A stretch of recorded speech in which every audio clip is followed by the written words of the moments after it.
What's up everyone, how are you all? Today we are back with another blazing Naruto story. What if Naruto wasn't just neglected but secretly sealed away because his power terrified the Hokage? If you enjoy, then please like, share and do comments, and also check the description box to original creator of this beautiful creation. 6 years later, three solemn figures walked slowly upon the road through a forest. The most visible features was the fact that one was a white-haired, kabuki outfit-wearing, red-stripped old man who had an air of confidence about him. His build was quite strong, and on top of which he was the tallest. The second figure was a long blonde-haired big woman wearing a traditional black ninja's outfit with a green jacket with the kanji for gamble on the back. The third most distinguished and thus brightest beacon of a figure was a 9-year-old boy barely waist height to the old man, but his golden spiked blonde locks defied gravity. What made him even stand out more was the pronounced whiskers, as well as the dazzling sapphire eyes. Open the boy's shoulder was a rather long feminine vixen of a fox, red with white tips on her two tails. The fox just smiled warmly, nuzzling into the warmth on the blonde's shoulder as she cuddled into the nape of his neck. Upon the boy's back was a large backpack filled to the brim with things from his 6-year adventure. As they viewed the red wooden gate of Konoha with its green arch, the boy couldn't help but put his right fist into the air before squealing in joy. "Naruto, I know you're happy to be coming home and all, but you could afford to be a little more quiet. Besides, I'm not sure how they're going to react to Mini Kitsune-chan and Maki being the same being.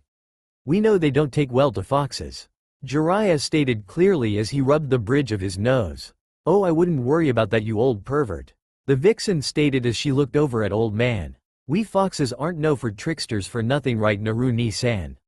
That same fox stated. Maki, who resided in the mind, could only nod inwardly. "Besides, I don't think they would dare try to attack her. She's rather tough. I'm just surprised my bad luck rubbed off on you with that bet. You know you shouldn't bet against Naruto. He is perhaps the most unpredictable person," the old man just grumbled. "Stupid brat, using her against me," he grumbled yet again. Naruto couldn't help but laugh. "Well, Ero-senin, it seemed to me you liked Naruto a lot. I'm just surprised that you fell for my anti-pervert jutsu, no jutsu," he chuckled. Tsunade laughed along with Kitsumaki at the predicament, remembering it all too well. "Besides, Kitsune-chan is nice. She's an angel until you piss her off," he said, stroking the top of his sister, the vixen's head, soliciting a yip of satisfaction from her. "And as I stated before, ya, I didn't help the boy in creating that technique," the fox chuckled. Tsunade couldn't help but enjoy her teammate's plight. "Besides, if need be, I can just simply wrap my two tails around each other to give them the solid appearance of one. Hey Oba-chan, what are we gonna do first when we get back into the village?" "First things first, that nickname was cute at first, but it's annoying, so stop calling me that brat. Secondly, we have to see the Hokage first and let him know we are back if he already doesn't know. After that we go from there. Though I'm wondering what is taking Shizune so long to catch up," she stated. "She said she had to take care of something about a tab back in that town," Naruto stated. Tsunade gulped for a moment, which didn't go unnoticed by Jiraiya. Throughout the 6 years, it wasn't uncommon for Tsunade to sneak out and gamble, nor was it for Jiraiya to go peeping, but they made sure that Naruto didn't notice and even managed to get Kitsu to keep it secret. After an hour more, they were met at the gate by the Chunin guards, as well as 6 Anbu and the Hokage himself. The old Hokage looked over at the fox before raising an eyebrow. Naruto grinned as he petted the fox, enjoying the comfort it gave. "Welcome back, you three, or should I say 4. Where is Shizune?" he asked, getting back to the subject at why one of their group was missing. "She's visiting some friends in the town about 4 hours away," Tsunade quickly retorted. Naruto inwardly smirked along with Jiraiya. Naruto wasn't as idiotic or unperceptive as he let on. He knew when Jiraiya was out peeping and when Tsunade was out gambling, mainly telling just by their scent as well as by their emotions, which they couldn't hide. If one thing the glares and hatred had taught him, it was his uncanny ability to read most people's emotions upon their eyes. "Oh, I see. Well, shall we? I will have the Anbu put your things in your new home, Naruto. Meanwhile, we should probably get to the confines of my office. Too many people around could hear after all," he stated as he looked over at his shoulder at the Chunin guards. They gulped visibly before silently nodding, knowing that if they spoke about this, They would be stuck doing missions so far below D rank that it would be categorized as cruel and unusual punishment by ninja standards. The Hokage smiled as he turned towards Naruto, more so the fox on Naruto's shoulder before reaching out and scritching underneath her jaw. The Anbu tensed for a moment as they thought the fox was going to bite, but instead it just licked the top of Sarutobi's hand appreciatively. Sarutobi smiled before picking up the boy after he unslung his pack, handing it to an Anbu who immediately had his face planted into the ground. Hehe, sorry about that. Ero Senin here said I could go without my weights for a week to allow my muscles to relax.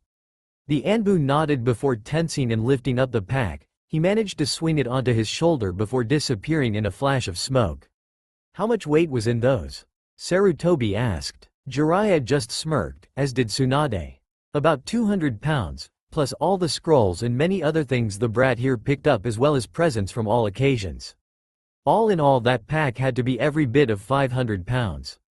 Would have been more if the kid wasn't smart enough to actually put the bulkier stuff into scrolls. The old man just chuckled before nodding. Everyone there aside from the Chunin guards disappeared via swirls of leaves or smoke plumes. Okay, this is going to be interesting, Sano? One Chunin guard asked. With that brat around, isn't it always? Besides, you saw how that Enbu guy just fell over.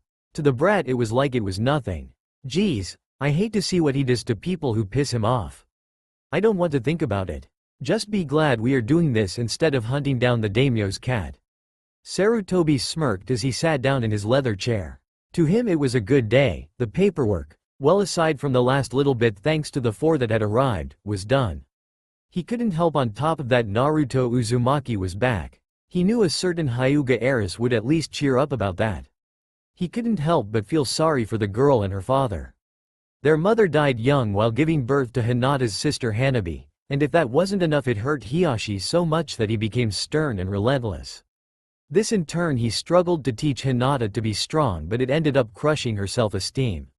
He would have interfered, but he had no right since it was a family affair.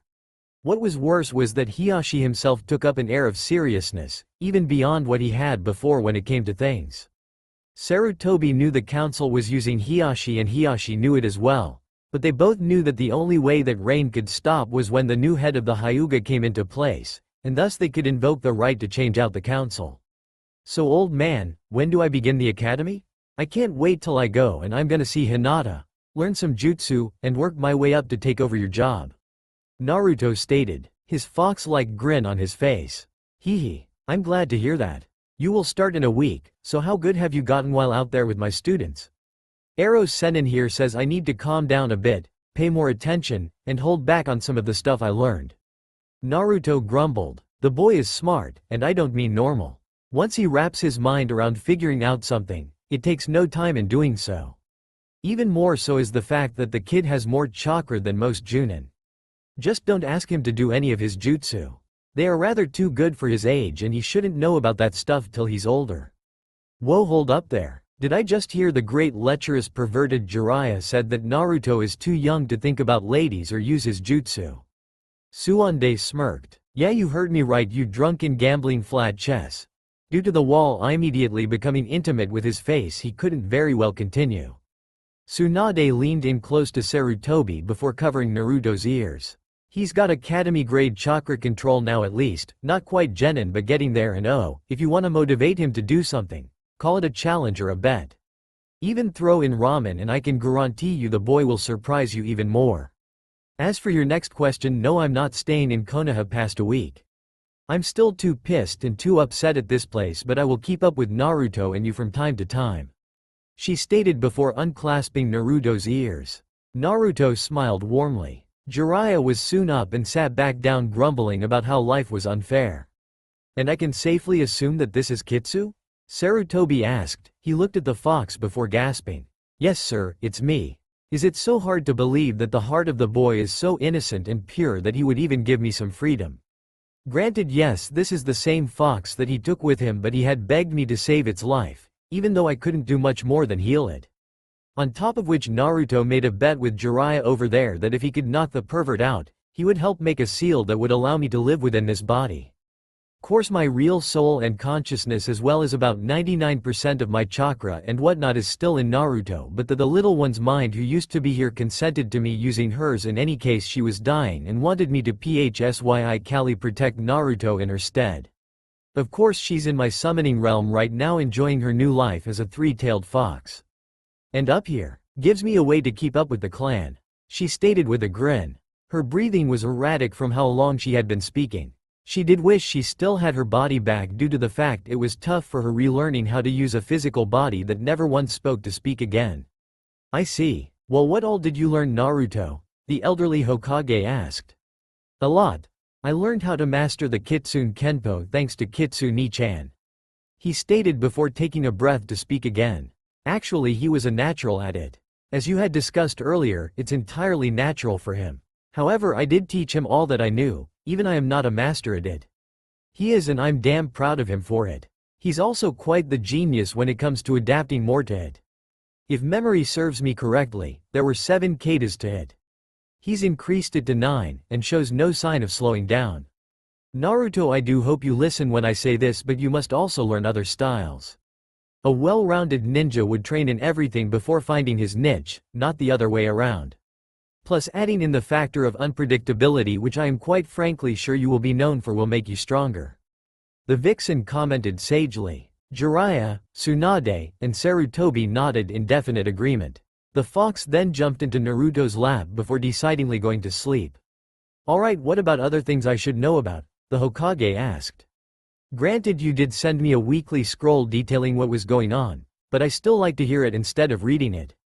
His distaste for paperwork showing. Well, Eros Sanin here had me do chakra control things, like walking up a tree, water walking, weighted chakra hanging, which I will call the most painful damned training exercise I've ever done. Oh, and let's not forget kunai chakra balancing. I'm still planning on getting you back for that, Jiraiya. Naruto grumbled. Don't complain, brat. Kunai chakra balancing? What he means, sensei, is sitting on a kunai and using chakra to keep yourself from having a kunai in the ass. Tsunade commented. Sarutobi chuckled at this. I am not happy about having to watch the boy literally try pulling a kunai out of his ass every time he got distracted, which quite frankly was a lot. The old man couldn't contain himself before laughing. I may have created a technique, but leave it to a pervert to turn it into a training exercise. She grumbled again. Well, after that I had to throw kunai and shuriken till I could hit the target's dead center, though I stink at it still. Naruto glared angrily at himself. Jiraiya and Tsunade merely sweat dropped. Does he really have no clue? They both thought. Sarutobi saw this with a twitching eyebrow. He pulled out a set of kunai and shuriken before summoning a wooden practice dummy. Show me, if you're good enough I might teach you one of my original jutsus. The Hokage stated. Naruto went from glaring to excited in an instant as both Jiraiya and Tsunade made a cutting motion to their necks trying to signal him it was a bad idea. Naruto picked up a few kunai before throwing them at the target. Each was embedded into the target's center. He picked up a few more, furrowed his brow, and threw them again. This time they bounced off the target, causing him to stamp his feet in irritation. Damn fucking piece of shit. He verbally berated the dummy. Such colorful language. I take it you learned that from them? No, he learned it from me. A boy should be expressive with his emotions after all. The fox stated, annoyed at the fact her favorite bed was not there. Sarutobi grimaced for a moment. He then looked at the dummy before arching his eyebrows in surprise. Naruto didn't miss the target, he hit them. However, the kunai that were bounced off only did so because they struck the ones before it. Even more so was the fact that it drove them in deeper. He shook his head for a moment, sighing. Swiftly he turned around and walked over to a door before opening it. Inside was a well-designed wine rack refitted to hold scrolls. Smiling, he chuckled before holding out a jutsu scroll. This is kunai shadow weapon jutsu. It multiplies the amount of kunai thrown. However, seeing as it's advanced, I'm going to hold off until you're 12, but it is yours and I lost the bet. Quit it, old man, quit pitying me. Naruto grumbled. If it wasn't hatred, it was pity, and he hated pity. It made him feel like he was weak. Naruto, you're extremely accurate. The reason why your second volley of kunai didn't embed themselves into the dummy was because they struck the ones before it. On top of that, when they struck they were driven further in. Such talent comes from years of practice or a Sharingan eye. he stated sagely. Naruto just looked at the kunai for a moment before nodding. He had wondered why his kunai had notches showing on the loops. Shrugging, he gathered them up and put them back on the Hokage's desk. I presume the same thing happens with the Shuriken? Naruto nodded before holding out a box. Sarutobi blinked for a moment, opening it up, showing mangled, several pieces of blades that at one time were Shuriken. Kami, Habu is going to freak when he sees that you literally used Shuriken to the point like that. That's because when he throws them, he hurls them with a boost of chakra to the hands, making them sharper. For some strange reason I can't really explain it. Jiraiya pondered on that. Sarutobi just smiled inwardly. He had gleaned a rather useful bit of knowledge about Naruto's affinity, but would put that away until he felt it was time for Naruto to know. As much as I like it in here, I'm kinda hungry and tired, old man, Ero Sanin, and Oba-chan. Can I go home? Naruto asked. He was halfway through a long yawn before someone replied. Naruto, before you go, remember what we discussed. Jiraiya stated. He smirked inwardly, as did Tsunade before Shizune burst into the office before bowing in respect, offering her apologies. She was rather tall for a teenager. Her black hair was long, down to the middle of her back, as her own brown chocolate eyes seemed flustered. Naruto smiled warmly before tackling the teenage woman with a hug. Shizune Ni-chan, he yelled out, just hugging her warmly. Tsunade shook her head at the boy, chuckling inwardly. Please forgive me for barging in, Hokage-sama. Tsunade-sensei, Jiraiya. Naruto, what have I said about tackling me? She growled Jiraiya's name when she found out what he had done. Jiraiya smirked before the Hokage blinked. Somehow this had seemed familiar. Oh, you said don't tackle you like a baby in front of important officials. Bah, old man over there is like family. He grinned a large fox grin. Sarutobi once again laughed out loud before walking over to Naruto and ruffled his hair while helping Shizune up. Well, I guess I better go. I get the feeling you old people and Shizune want to talk. Hayate, please come and take Naruto home if you would. Sarutobi called into the speaker on his desk. A sickly-looking man, with rather large bags under his eyes, walked inside. He wore the standard Chunin flag jacket, but his forehead protector was placed on a bandana with the signature leaf and metal plate protecting the back of his skull. He suppressed a cough before bowing and escorting Naruto and the fox with him. The only thought going through his mind was, why did he have to take the Kyuubi home? It frustrated him inwardly, but he witnessed firsthand what happened to those who broke the rules 6 years ago. He feared for his life then and decided to just put up with the order. It was a rather long walk with the demon container, but somehow he had managed to see the nicer side of the boy, though he wouldn't admit it. Watching the way Naruto handled himself, yet acting like a child nonetheless, the way he interacted with the fox as well as his beaming smile. Though he didn't know it himself, Hayate had a sense of respect and wonder for the boy. So tell me, what was that about? The aged Kage asked. He was rather glad Naruto wasn't there. That meant he could finally stop beating around the bush and get down to business. That, and he knew that towards the ending of the meeting the boy would be fuming at a certain clan in Konoha. As it is, Naruto is a natural prankster, but even more is the fact that his tenacity, dedication, and cunning help that. The boy is, how shall I put it, damn near a genius when figuring things out. Though he's naive to a huge fault when it comes to everything else that isn't about ninja. Take history for instance, the brat is a total and complete moron. However, as you can see, put him using the skills, and he is a genius.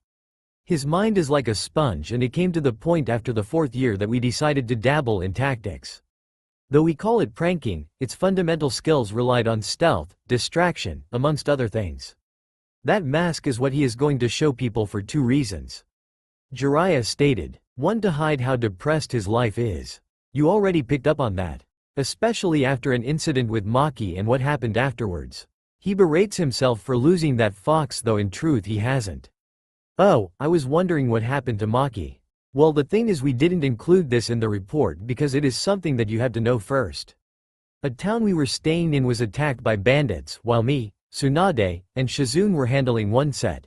Another set had slipped in and we didn't know it.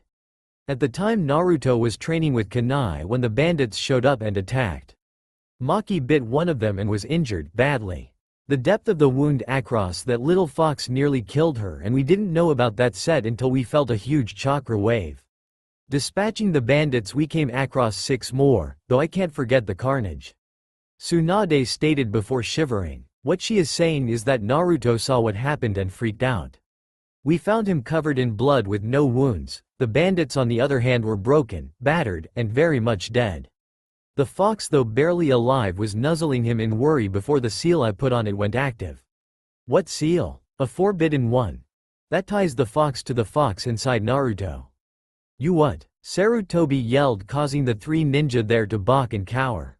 It was the bet. I'm sorry, but you know me and my word. I lost the bet, and Naruto wanted it set so that he could share chakra with the little fox. However, Kitsu felt the fox dying, and in effect when Maki saw that Naruto was lying there covered in blood, it made the conscious decision to let Kitsu take over her body. Kitsu gave her more than the little vixen bargained for and is in effect the summoned boss of foxes. Naruto doesn't know he has that contract because of the Kyuubi. After the seal activated, Kitsu spoke to us in fear of what the boy did. He went into a blind rage that someone had attacked his little sister and literally slaughtered them. He doesn't know that he did it, but he feels upset that he let Maki get hurt because of his inactivity. Naruto shouldn't be allowed to wield that much demonic chakra. Normally one would die from a sliver of it in their system.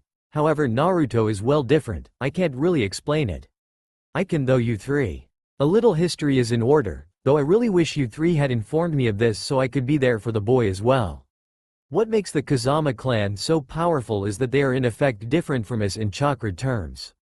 I'm sure you have seen that everything has a different chakra signature. Take yours for instance, Tsunade. Yours is green not because of your medical practice, but because of your family. Your grandfather for instance had a deep green chakra glow, thus making him able to control demon vessels.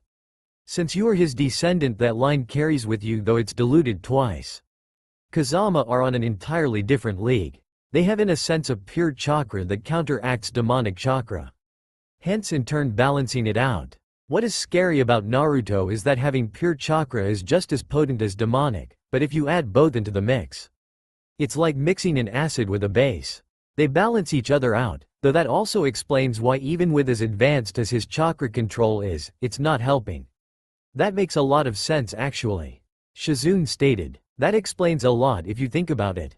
No wonder the kid's stamina is huge. Anyways, I'm sad to learn that the boy has already killed before becoming a ninja, but I'm glad he hasn't gone insane with what follows after that. I'm guessing that Kitsu altered that memory. Yes, she did. She genuinely cares for the brat. Anyways, as how he would be rated based on his skills. His taijutsu is, as I stated, a force to be reckoned with. Tactically he is unpredictable, and in battle that would make him a powerhouse.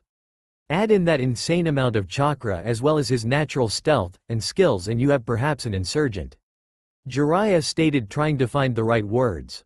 He will have trouble with the academy if he shows off his true skills, hence the second reason for his mask. He won't fit in easily to begin with because of the past, but if he hides his true skill and acts like I suggested as a moron and a fool, though that wouldn't be hard for him to pull off, he will make a few friends easily. Which brings up something else. That boy is special, and I don't mean retarded either. He can turn a potential enemy into a friend with his personality. He's a natural leader when it comes to that. In truth, if he stays dedicated and on the right path, he could achieve his dream. Take Tsunade for instance. He's right, sensei. Truth is, I don't want to do much with Konoha, especially after Nawaki and Dan's deaths. And truth be told, I despise the position of Hokage and think it's foolish, but Naruto, he's opening my eyes, albeit slowly. I still think the position you're in is a foolish one, but it is to be respected nonetheless. Tsunade bowed. In any case, I want to get off this subject and onto something more meaningful. Naruto hasn't seen a letter from Hinata in the past 3 years. What happened? Tough times, I'm afraid. After the attempted kidnapping of Hinata, the Cloud Country demanded the head of Hiashi Hyuga. However, the clan decided to make a switch. His twin brother Hisashi willingly did so to make sure that Hinata would never miss her father. This hurt not only Hiashi but Hinata and Neji. Neji shows the most of it all because he blames the main house for it, and thus Hinata is often tormented due to him in private. She feels that it's her fault though, and the council does nothing to help. 2 years later her mother died, landing another blow to the Hyuga head along with Hinata after giving birth to Hanabi. The council thereafter along with Hiashi have been strict with Hinata, and thus, Her self-confidence dropped, making her a shell of a child. I wish I could do something, but Hiyashi had made it quite clear that no one outside the clan can. Hiyashi since then has become rather distant and cold, though inwardly he wants to make his daughter happy, so he secretly does things for her against the council's wish, yet he berates his daughter. As for the letters, while I have my suspicions that the council is preventing any contact between her and Naruto. I have seen his letters to her, and had them delivered myself, but when I get the chance to talk to her about it because of how she is feeling, she acts surprised like letters have been coming in. She also stated she's been writing letters to him and mailing them out. I strongly think the Hyuga Council is doing something about it, but as you know I can't interfere with clan issues. Talk about a pain, he shoulda ousted those old bastards the moment they started that. For once my pupil who is strong is now as weak as a god-damned kitten standing in front of a pack of hellhounds. Jiraiya stated. The others nodded in agreement. If that wasn't bad enough, the Uchiha and down to 2 clan members, the eldest of the 2, Itachi Uchiha, had massacred his family and yet left Sasuke alive. He's reported as a missing nin now with the rank of S. He sighed showing them the report. Something just doesn't add up in my opinion. Itachi was a calm and reserved teenager, however he was nice. Granted a few missions before the incident happened he seemed sullen, but that happens in all Anbu. He breathed out for a moment, twirling his dissatisfaction at leaving things undone in his mind and in his job. Then a proverbial Mack truck rammed right against his brain, tugging behind it a battleship. Jiraiya, I've got a mission for you, specifically for your talents and on top of which you will be getting paid even if you fail. He smirked. Jiraiya wasn't known as the #1 information gathering specialist to the Hokage for nothing. After all, he had found a way to incorporate his pervertedness with such tact and skill that no one would really be the wiser. You are to find out everything you can going from the night of the Uchiha massacre, up till you return 3.5 years from now. Before you ask, I'm requesting that you come back because of the Chunin exams. Call it a hunch, but I think Naruto will be taking them, if he has anything to say about it. Jiraiya smirked. To go out for 3.5 years to learn everything he can about Itachi, and do his peeking for his research. It was like he was given free rein again, though this time he wouldn't mess up. This is of course off the scrolls, because if the council figured out that I'm going behind their judgment of Itachi Uchiha, well, it could get a bit dicey for me to say the least. He commented. Tsunade chuckled, glad she never had the desire to be a Hokage. She left that to her brother and her lover, which brought about a solemn look upon her face. Tsunade, I know I've said it and I will say it again. You have to move on. Dan and Nawaki would want you to do that and be happy. Jiraiya stated. 30 years ago he could understand her being upset, but that was then and this is now. I'm going to do you a favor, but you gotta keep up with me. I don't even know why I'm bothering to help you out, you flat-chested blonde, but take this, and enjoy yourself when you leave outta here next week. I do expect you to contact me once in a while. You and me are still a team, ya know, and we gotta look out for each other. Jiraiya stated before handing her an envelope. She arched an eyebrow at it, gathering its weight before opening it. Sarutobi smirked, thinking that there was hope for them yet. Course he could never have been more proud of Jiraiya. Tsunade balked at the amount of money in there. Jiraiya did know her well after all, but what she didn't figure out was that there was a white little slip of paper in between the bills. You are not to read that until we both are out of the village. Don't want to cause another Heim rage. He chuckled while Tsunade frowned. In truth she had peeked at it but found the paper blank. Little known to her, that same slip of paper wasn't blank, just merely a well-written letter of emotions hidden underneath a chakra-detecting seal. Something that Jiraiya himself had created for a multitude of uses. The old pervert smirked. If he was right about it, the letter would show up while he was gone far enough just in case her rage should show up. Well, anything else, sensei? Other than enjoy yourselves for a week here, then begin your individual tasks. I'm going to inform the Academy of Naruto's admittance, he stated before nodding to them. Naruto smiled warmly at his new home. Granted it wasn't much, a simple bedroom, living room, small bathroom, and a kitchen with a table that could seat 3 people at a small table. It was his home. He didn't have to worry about other kids coming in, rifling through what few possessions he had, beat him up at night or any of that. Hayate shook his head slightly. To him the place was disheveled. Wallpaper was hanging if not torn fully away from the walls. The cabinets were in disrepair. Most of the furniture there was either broken or rotted to the point if anyone used it, they would fall apart. He knew he had heard the Hokage was angry about no one willing to provide an apartment or a home for the boy, but to be forced to accept this was a travesty. All total and utter hatred for the boy whom he had regarded as a demon melted when he saw the boy smile and shed a few tears. He at first thought the boy was crying because of sadness, but that was blown out of the water when Naruto hugged him with a bright beaming smile. "My own home. I have a home," Naruto cried joyfully. To him it looked like a mansion fit for the King of Kings.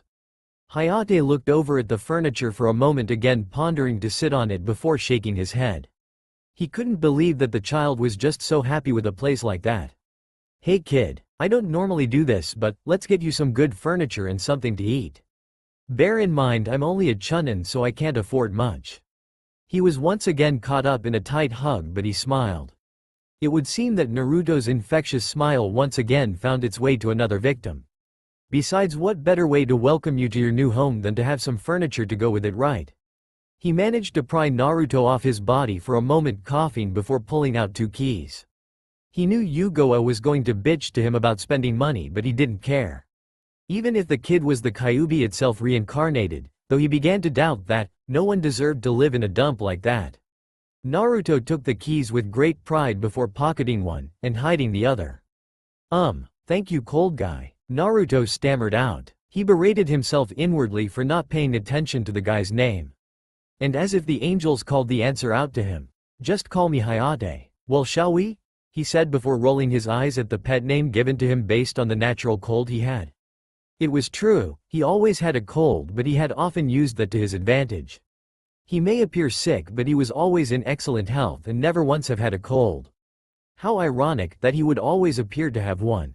Thus he led Naruto out of his apartment and towards the nearest food stand. Naruto grinned even brighter while Kitsu the fox just shook her head exasperatedly.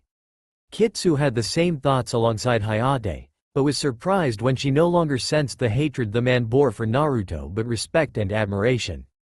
In truth, she was a big cause to the hatred, but she accepted that as she had accepted her punishment. Hayate simply smiled before sitting down on a stool next to Naruto. Naruto of course couldn't be happier being in the place he was. It was the one place that the old man Hokage had taken him 6 years ago. It was also the same place that was ran by the very same man and daughter. Naruto's favorite ramen stand Ikaraku's. "So what will you have, kid?" Naruto grinned ear to ear before chirping up. "I'm back, old man, and I haven't had your ramen for 6 years. Naruto yelled. Such blinked before pondering, was it true? Was his favorite little ball of endless eating capacity back? He poked his head out from the stove and gasped. Ayame was the next to follow. She gasped as well before they both ran towards him. "About time you got back. I was gonna be going bankrupt. Luckily the Hokage managed to eat lunch here every day, but even then he can't pay all our bills, can he? So how are you doing? Where did you go? What did you learn? What happened to Mika-ni-chan?" Such stammered out. Hayate gasped at the familiarity for a moment before pondering something. You four know each other?" he stammered out, still confused. "Hell yeah, I know the old man and Ayame-ni-chan. They saved my life, and have the best ramen in the world," Naruto chirped. Kitsu just rolled her eyes for a moment but had a fox grin on her maw. He then took a sad tone before saying, "Mika-ni-chan, it was all my fault." Naruto began to break down.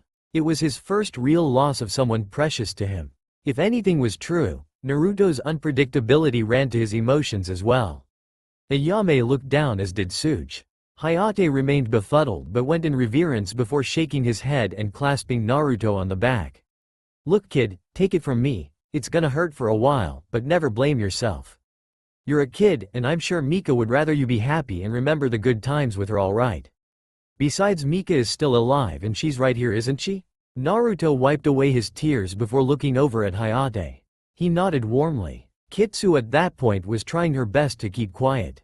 She knew she should have been quiet, but seeing just how depressed Naruto got in a flash at the mention of her surrogate mother, as it were in replacement for the fox summons, she lost that battle.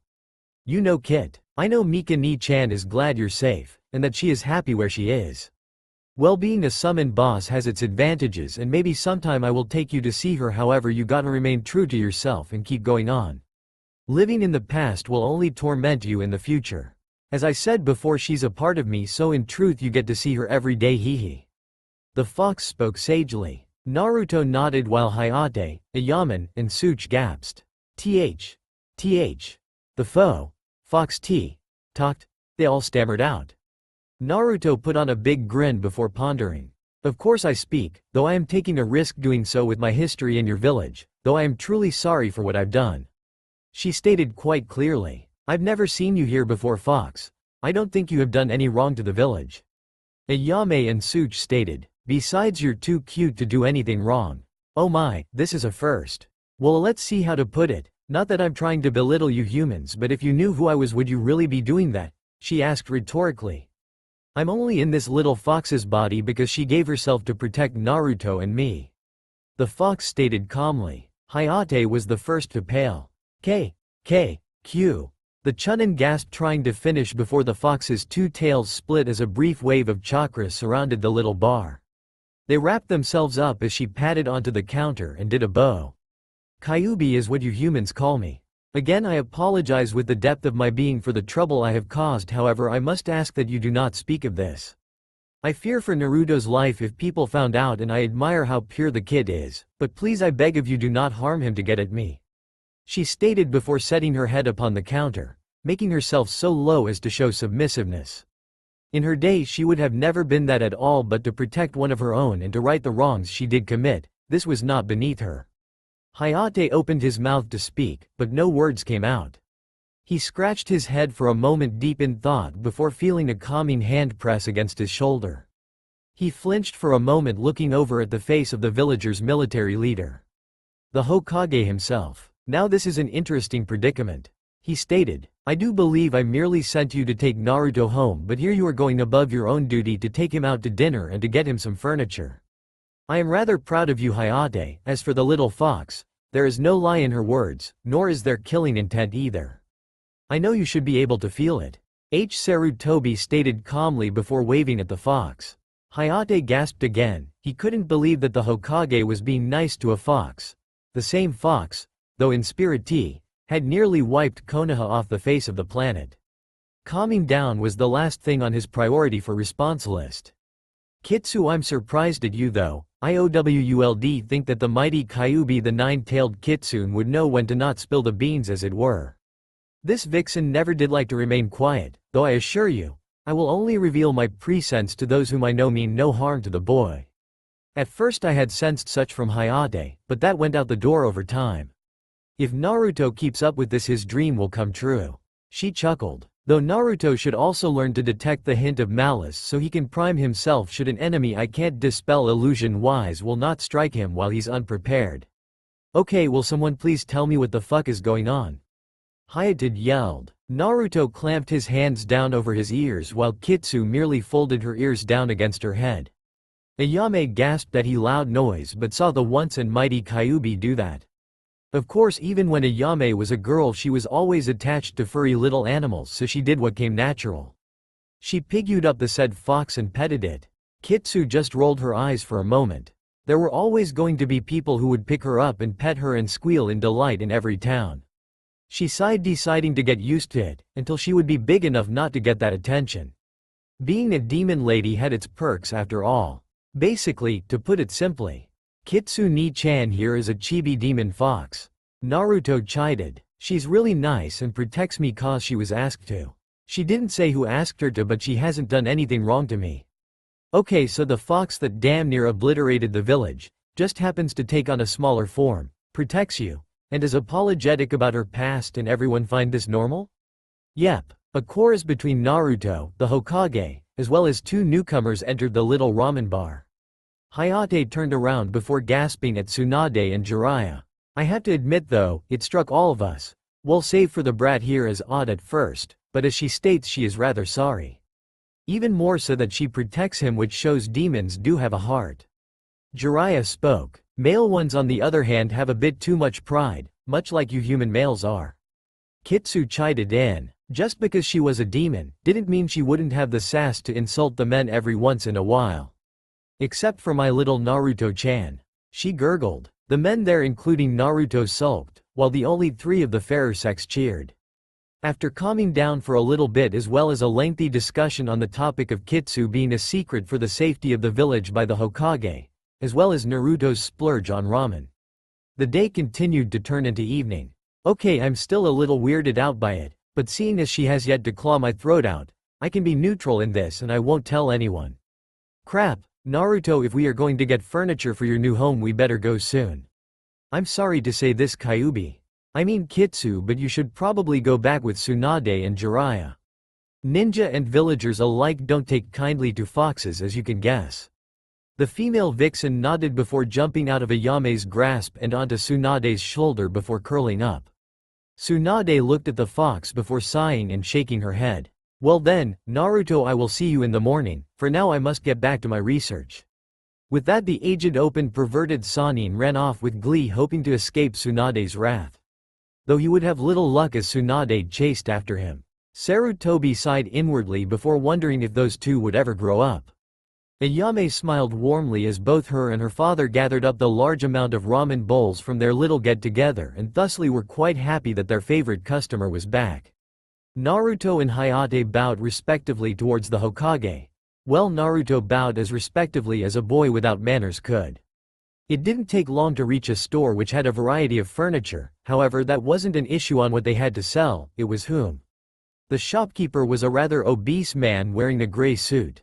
His black hair was matted down as his spectacles shook on his face when he appraised the chunin before turning towards the kid. Instantly he began to sneer. It was common knowledge to the adults that this boy was the vessel of Kyuubi, however the opinion on the matter was as it was, that Naruto was the demon fox reincarnated. However, on this same day, he had received 3 different warnings all during the day. The first came from an Anbu wearing a white wolf mask stating that he had better not discriminate against those who shopped there. The shopkeeper stated he would never discriminate against people who were buying his merchandise. The only thing he would not allow in his store was any beast of any sort. It was rather true of him though, he never let the Inuzuka canines inside. This also worked in another way to prevent the one person was in his store and he stated it. To say that feeling the rage and intent of bodily harm came from the Anbu was something that freaked him out, but he still held firm. The second was when the 2 legendary Sannin came in, and stated they had better let the vessel of the Kyuubi purchase what he needed. He scoffed at them, calling them demon lovers. This of course did not bode well for him, and he found himself in a rather horrific nightmare that involved frogs and snails. He was once a ninja and knew it was a genjutsu after an hour. However, the last visitor could do something about him, and hence how he ended up in the predicament of selling furniture to the demon, as he called it.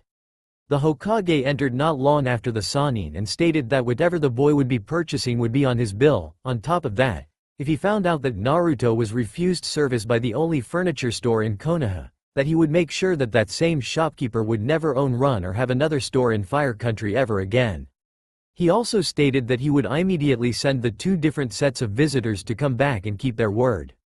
Needless to say, this is where he is now, selling furniture, albeit at a good 3 times the price markup. Naruto was rather surprised when the man didn't throw him out, curse at him, but he could feel the hatred off the man and probably felt that since Hayate was here, the man wouldn't do anything to anger a ninja. Hayate on the other hand was surprised when he went to pay, that the furniture selected was already charged to the Hokage. He however was not happy about the price. He could easily tell the differences in normal value and the overbearing price that would be charged. He was outraged that someone would overcharge that much, especially to the Hokage. He grasped the receipt and looked at it again before leading Naruto out. On the back he merely wrote down what the real price was. He may not have been able to do a thing then, but he was going to make sure that the Hokage knew about it. After arriving back at the apartment, Naruto unlocked it before smiling. Everything was still there, though Hayate knew why. Okay kid, let's go ahead and unpack your furniture. You take this scroll and place it where you want your bed, dresser, and desk to be. I will set up your living room, okay? He stated before handing Naruto the respective scrolls. Immediately Naruto grinned before taking his set of scrolls towards the bedroom. Hayate pondered for a moment as he looked at the living room. He felt a rush of air around him before seeing an orange and yellow blur. He blinked, then noticed that all the dilapidated furniture was gone. Chuckling, he performed some minor jutsu before a strong gust of wind blew out all the dust and trash out of the room. Unfurling the scrolls that held a couch, a kitchen table, 4 chairs, a bookshelf, a bed for a fox, as well as an entertainment stand. He performed a few more hand seals before tapping each scroll that had been set in place. The scrolls immediately turned into the furniture after plumes of smoke appeared. He walked into the bedroom before smiling as Naruto was trying to figure out how to get the scrolls to work. Hinata coughed before gesturing the boy over. He went through the seals slow enough for Naruto to see before tapping a scroll causing the desk to appear. Naruto nodded before mimicking and successfully summoning the bed and dresser. Hinata grinned. "You're a quick learner, huh? That was basic material summoning. A good friend of mine taught his daughter that so she could hold anything, though of course she holds a ton of weapons. You two would get along just great if you got the chance to meet her," he stated. "I hope she's nice like my friend Hinata," Naruto stated before unpacking his clothing into the dresser. Hinata got a dumbfounded look on his face for a moment. The boy knew Hinata, as in Hinata Hyuga. Hinata is from that weird clan with pale eyes. She's really nice, though she hasn't ridden me in the past couple of years. I think it's because she's trying to be strong for her baby sister and cousin cause she's training to be a ninja and the clan leader," Naruto stated. "How do you know the Hyuga princess kid?" "Oi, that's easy. After I got out of the hospital a long time ago, I saw some bullies picking on her and a bird, so I beat them up. Her dad thanked me and scared the pants off the bullies. Not too long after that she was being taken away by some doofus ninja with some weird symbol on his forehead that is not like the cool one on yours. I threw a rock at him, missed and hit the alarms or something cause a ton of those white-eyed guys came out and trashed the guy.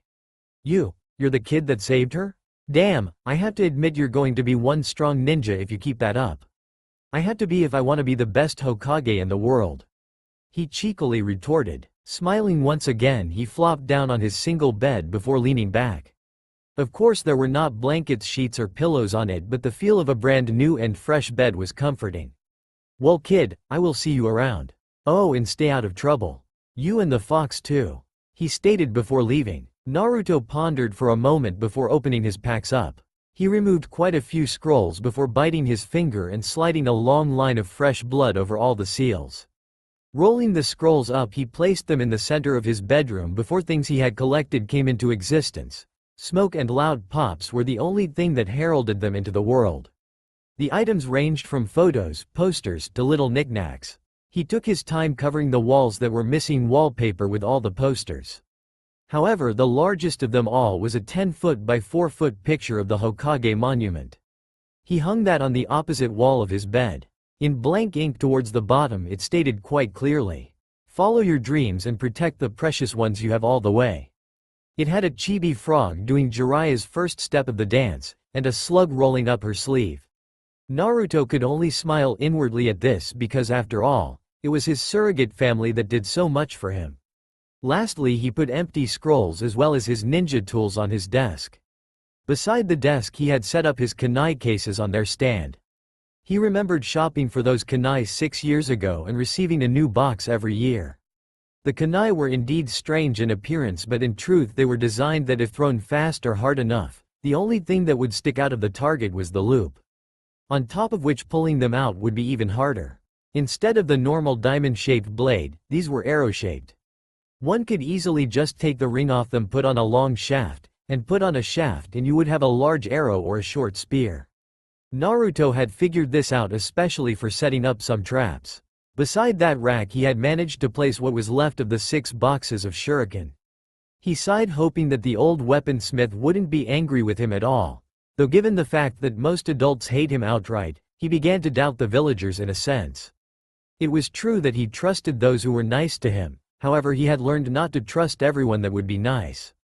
After all, it did take one time for someone to be nice to him and lead him away before mugging him for his money, though that never turned out well for the mugger, but after receiving a long verbal and physical berating from Jiraiya, Tsunade, and Kitsu, he learned not to trust everyone that was nice. Smiling for a moment before shaking out the hard memories of his young life thus far, he could only hope the man would be nice. In any case, he slid his worn gloves off his hand before polishing and resharpening the knuckle blades. They were small and didn't bulge out like most metal-knuckled gloves, but they made up for it with being able to shred as well as dig into area that he viciously knuckled. He set those up on the arms of the wooden rack, before placing his weighted training suit on it.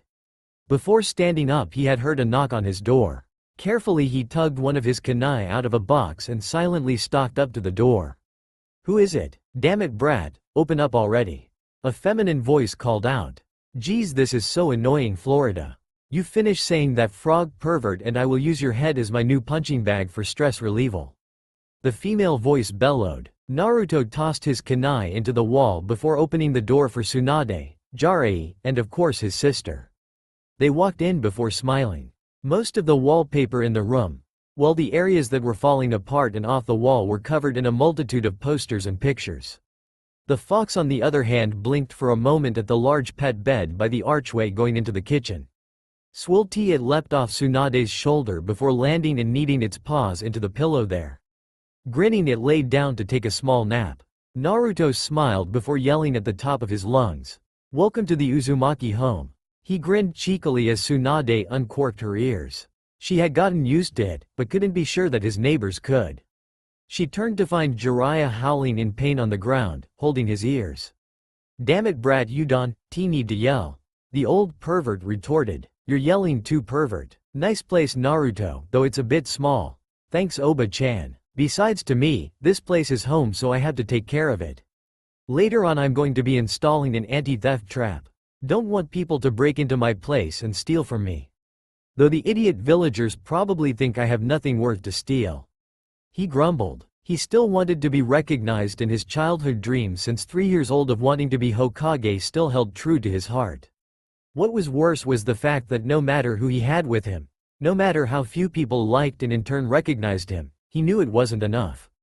"Well, we went and brought you some welcome home gifts. Seeing as you have some furniture that you can actually use, and the fact that you have an unusual taste for colors, we got you some necessities. Mainly food, some clothing, toiletries, and of course linen," she stated, spying his bare bed in his room. She smiled, nodded to Jiraiya, who tossed her a shopping bag filled with clothing. Catching it, she set it in his room before catching another which contained sheets, blankets, 2 pillows, a comforter, towels, wash clothes, and other various things. She even smiled, tossing Naruto a bottle of shampoo, toothpaste, floss, and mouthwash. "Remember, brat, you need to stay clean to stay healthy." She chuckled lightly. Naruto looked at all the items before smiling. "Got your favorite scents too, ya know. Importing that stuff is hard, but it should come in now that I set a certain shop straight." "You mean threatened to pummel the guy into paste if he didn't order the stuff and have it held for the boy to pick up?" Jiraiya stated before filling one pantry with nothing but instant ramen. He then went and filled the others with spices and the like. "By the way, brat, I would recommend you don't eat ramen all the time. Stunts your growth," he stated before showing off other foods. He then filled the fridge up with perishables before unpacking kitchenwares. Naruto just shook his head for a moment as he came out of the bathroom, having put away his toiletries before absent-mindedly petting Kitsu. "So how long you guys gonna be in Konoha?" he asked. "I'm going to be here for most of the week, then I got a mission to do." The old lecher replied. "I'm going to be going shortly as well. I can't stand this place too much, too many bad memories," Suande stated, only to have Shizune enter the house. The apprentice smiled before hugging Naruto. "It looks nice, Naruto-kun," she stated with a bigger smile. "Oh Tsunade, I ran across this little guy, can we keep him please?" Shizune stated as a small little piglet wormed its snout out of Shizune's black layer of her kimono. Tsunade chuckled before petting the little piglet warmly. "I don't see why not. Course I'm going to miss Fuzzball over here, so I guess taking care of a pig will do. It's a lot better than putting up with a male chauvinistic one though," Tsunade stated as she thumbed Jiraiya. The old pervert on the other hand was too busy writing a few notes in his notebook. "You hear that, Tun? You get to have a nice new home," Shizune stated, snuggling the little piglet. It didn't take long for the group to go and put up all the curtains, shower curtain, blankets, sheets, as well as prepare dinner. Naruto of course demanded ramen, while Tsunade was already brandishing a bottle of sake along with a plate of teriyaki chicken with fried rice and sushi. Jiraiya enjoyed some barbecue beef strips along with some fried noodles and white rice. He and Tsunade shared sake, though his was for an ulterior motive which involved keeping her from getting drunk. Shizune had a simple Japanese vegetable dish, while Tun Tun had leftover food items. They all ate, laughed, and talked of their adventures together, though when it came to an argument, most likely happening from Tsunade and Jiraiya, Shizune and Naruto simply stay away while the two hammered insults at each other. If it became physical, Naruto and Kitsu would simply pull Jiraiya out of the firing range of Tsunade's fists while Shizune would do her best trying to hold her master at bay. Of course this led to Naruto arguing with Jiraiya and Shizune berating Tsunade on manners. Everyone there was happy nonetheless. As dusk approached, Naruto yawned, before scratching his backside like any normal guy would before seeing everyone out.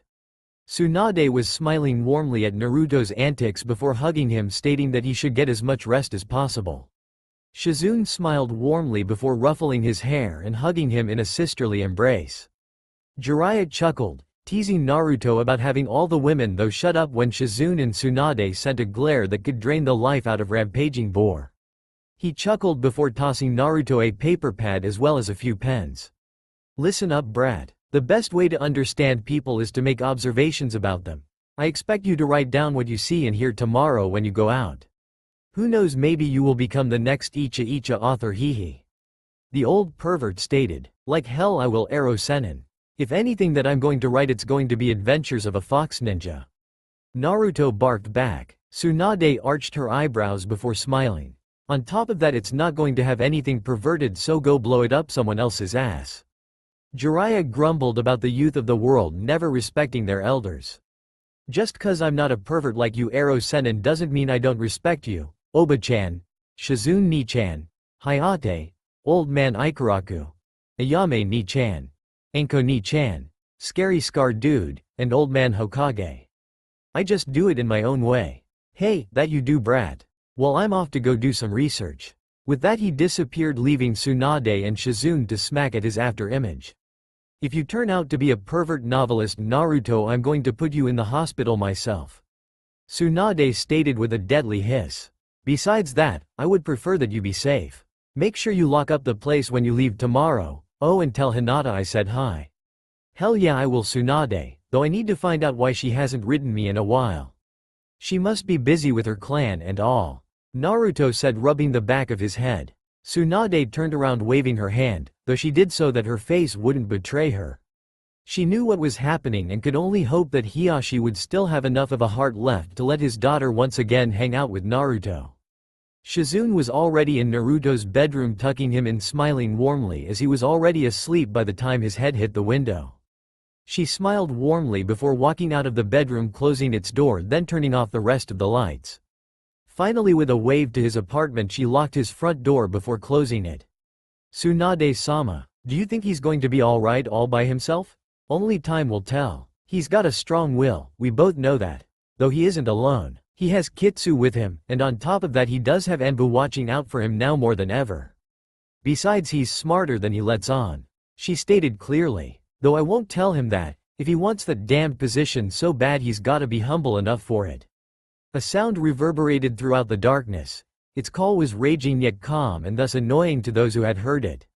Slowly the darkness gave way to a blinding light, then lastly the light altered and SWIFLTY bent for form, objects, patterns and everything else. Naruto simply opened his eyes wide before stretching. Grumbling, he backhanded his alarm clock, sending it off the nightstand and into a wall, effectively shutting it off or up in Naruto's opinion. Yawning, he hopped out of his bed, walking absent-mindedly into a wall, then another wall, before managing to get to his bathroom.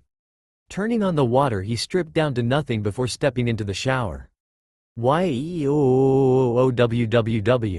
Cold, cold, cold, cold, cold. He yelled as nearly frozen water stung his skin. He turned the knob for warm water, grumbling as it stuck at first before coming on. He felt the cold give way to warmth, though it now had been too late. He was wide awake and doubt anything could get him back to sleep. Scrubbing his body clean, he had enjoyed the scent of the shampoo. It was something that came from Mist Village, a rare flower. Tsunade stated that that flower was his mother's favorite when he had asked about his parents. Tsunade, however, kept the information to a small amount to keep Naruto from figuring out his birthright until later on. Naruto smiled happily to himself as he dried his body clean of water. Taking his time, he went through the daily routine of brushing and flossing, the shower out of the way, and getting dressed. His entire wardrobe consisted of nothing but black metal threaded t-shirts, orange jumpsuits that had blue stripes, and black toeless shoes. He smiled as he suited himself up before grabbing his keys. Silently unlocking the door, opening it and relocking it, he knew that Kitsu would be happy just remaining in the apartment taking naps. In the back of his mind, he wondered if the fox was more like a cat than anything else. Chuckling at that fact, he ran down the street, his real grin quickly to be replaced by his fake one as the villagers glared angrily at him. Doing his best to ignore it, he just simply went on his way, avoiding a few rotten fruit and vegetables thrown at him. His lesson in dodging coming in handy, though on purpose he made it look like he dodged simply by luck. As time continued to flow in the steady stream, Naruto chuckled warmly as he arrived. The Hyuga guards stood firm before drawing their weapons. "Who goes there and what business do you have with the Hyuga clan?" they spoke in unison. "Oi, you bastards again. I'm here to see Hinata-chan. No one is allowed to see her, now leave," the one on the left stated, as he activated his bloodline, sending a pulse of chakra in the air. Naruto sighed for a moment as he slumped his shoulders. "Hiyashi, it's me, Naruto, come out here and deal with your idiot guards, please," he bellowed out loudly. The guards gulped for a moment before standing strong. Granted, the ringing in their ears didn't help much either. After a few minutes, the head of the clan exited the compound before looking over at Naruto. He felt the council gazing at him and remembered just what they had stated to him. Inwardly he was enraged as well as regretful, however outwardly his face was cold as stone, unmoving, and unfeeling. He walked past the guards before staring heavily at Naruto. "I must ask you to leave, demon. I cannot allow you to sully my daughter anymore," he stated as harshly as he could, though his eyes betrayed him and Naruto knew it. After seeing hatred in eyes and softness in others, he could easily tell the difference. "Damn it, I'm her friend, I'm going to see her whether you like it or not, old man." The guards cringed for a moment before Hiyashi flew towards Naruto, picking up the boy with ease by his jumpsuit. What everyone hadn't noticed, save for the Anbu who watched from the shadows, was Hiyashi slipping a letter into Naruto's pockets before tossing the boy away. "I will not allow it, now leave before I am forced to kill you. If I ever see you here again without a mission or permission from the council and myself, I will forcibly remove you from this world, whelp." With that, Hiyashi walked back in. He saw the proud smiles on the council and smiled back, though inwardly he was rather beyond angry. He saw Hinata out of the corner of his eyes crying silently to herself behind a tree. Reflexively he closed his eyes, trying to hold back the shame in his own soul. Yet he was forced to do what he was doing to make his daughter stronger and more able to lead the clan. Naruto picked himself up out of the trash before sighing. He could have sworn that Hiyashi was holding back, as if something were forcing the Hyuga leader to do that. Patting himself down, he blinked as he felt a rather thick pad of something in his jacket pocket.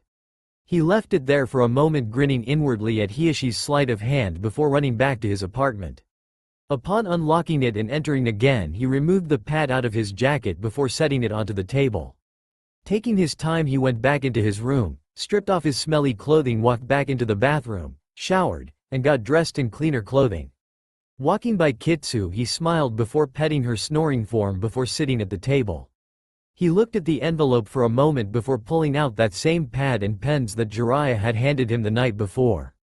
Taking care to open the letter, he examined the envelope for anything else but found nothing. "Uzumaki-san, I wish to apologize for the actions that I must take towards you. I know that you mean well for my daughter and perhaps the future of this clan. However, I must ask that you do not come around like you used to unless you are sent to pick up Hinata due to the request of someone else. However, outside the compound, if you and Hinata happen to run into each other, that is a different story. I realized something was up when you stopped sending letters, but then I had found something else out. The letters that Hinata had written for you weren't sent. This means that the council is interfering. I found both your letters and hers hidden away under a seal that not even I can access. I am furious at how my council is acting, but there is little I can do about it, I'm afraid. You must promise me that you will continue to watch over my daughter as her friend and protectorate, since you seem to naturally come to that.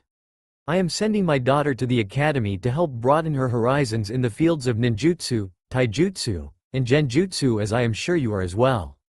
To the public eye, it may seem strange at first, but she needs friends her age and that aren't of the clan, which is why I am happy you are her friend. To the point of what I am saying, I have lost much and have become a shell of happiness of what I am. Please forgive me, but I am forced to be harsh on my daughter, but it is for her own growth and good. Neji has become cold and distant to her. Even her own sister, who is 5 years younger than she, shows more progress as a Hyuga in the terms of the council than she does. However, she has something that no other Hyuga has, and that is kindness that overflows. After you are finished reading my words, please hide this letter really well. If the council finds out that I am doing this against their wishes, I am quite sure they will force my daughter into the branch house along with that accursed seal. Once given, not even I nor any other Hyuga member can undo it, so please take care. Regrettably, Hyuga Hiyashi. Naruto shed a few tears, wondering just how hard it is for Hinata, his first friend his age and companion. It was then that he added another layer to his mask, to make Hinata believe in her strength, to help make her a stronger and better person so that in the end she and him could once again play together and be friends. For her, he would get up again no matter what the situation was, to never ever give up even in facing impossible odds. He swore to himself and to the village that he would help Hinata become as strong as he, if not stronger, just so the stupid bastards of the Hyuga Council would bow before her and praise her. That he would fix the issues with the Hyuga through her, or by his own means. With that, he folded the letter up before slipping it in between the floorboards underneath his bed, the one place he had noted that would make an excellent hiding place. With that, he strapped on his kunai and shuriken holsters, put on his gloves, picked up Kitsu and left the apartment, his sanctuary, to go and train. He wanted to become stronger, he needed to make life easier for all those in the village. It was then that he no longer became a child, but a man in terms of maturity. It was then that he held himself strong and to persevere no matter what. 3 years had gone by just like that. Due to Naruto's mask of idiocy, which was half true due to the fact that he was still a child and still very naive. That, and it didn't help that he was bored out of his mind from some of the lessons. He was last in terms of academic, ninjutsu, and taijutsu study. Though he was a master of his own style, he never once showed it to the class, nor to anyone other than the Hokage. It was his secret style, and as he had read before, the Sharingan eyes, the eyes of the Uchiha, could copy taijutsu moves. He never once wanted that in the world. He never wanted the one style that was his and his alone to be copied, without his permission. Though little did he truly know that the style couldn't be copied, it required feral instincts, something that only the Inuzuka clan had. And even more so was the fact that not a single one of them had Sharingan eyes. In the past there could have been at least one who could be born with such, but that was during the Leaf and Rock Wars, and the only Uchiha in Inuzuka who would at least even love each other was cut short. Obito had died, Rin resigned from being a ninja and effectively disappeared, thus stopping that from ever happening. During those 3 years Naruto had tacked on another nickname aside from Dobi and Dead Last. That was being the infamous prankster of Konoha. The only one to truly and effectively prank a whole village in the span of a single night. This of course was due to the fact that not a single family, not a single person save for those who were decent to him had their toes tied together, their fingers tied to their waist, and had animals painted on their faces, giving the look of their inner animal as he called it. Each one of them was different. Today was no different, and thus every one of them showed up with their animal masks painted onto their faces. Each person was glaring angrily at Naruto, who in effect was laughing so loudly that it could be heard. Iruka stood at the front of the class with the visage of a lion on his face. The fact that he had yellow fur glued to his neck didn't help either as he scratched at it. Mizuki, who was beside him, glared at Naruto as he had the looks of a hyena, spotted and such. Throughout the class the students too were angry and growling at him, though none more noticeable than Kiba, who had cat ears glued on top of his hood, whiskers and a black nose. Even the words meow was drawn in well-done letters upon Kiba's jacket. To the Inuzuka it was a fate worse than death, and as such drew great animosity towards Naruto to defile them as he had. Hinata wasn't spared from the prank, but her costume was artfully done and made easy to remove.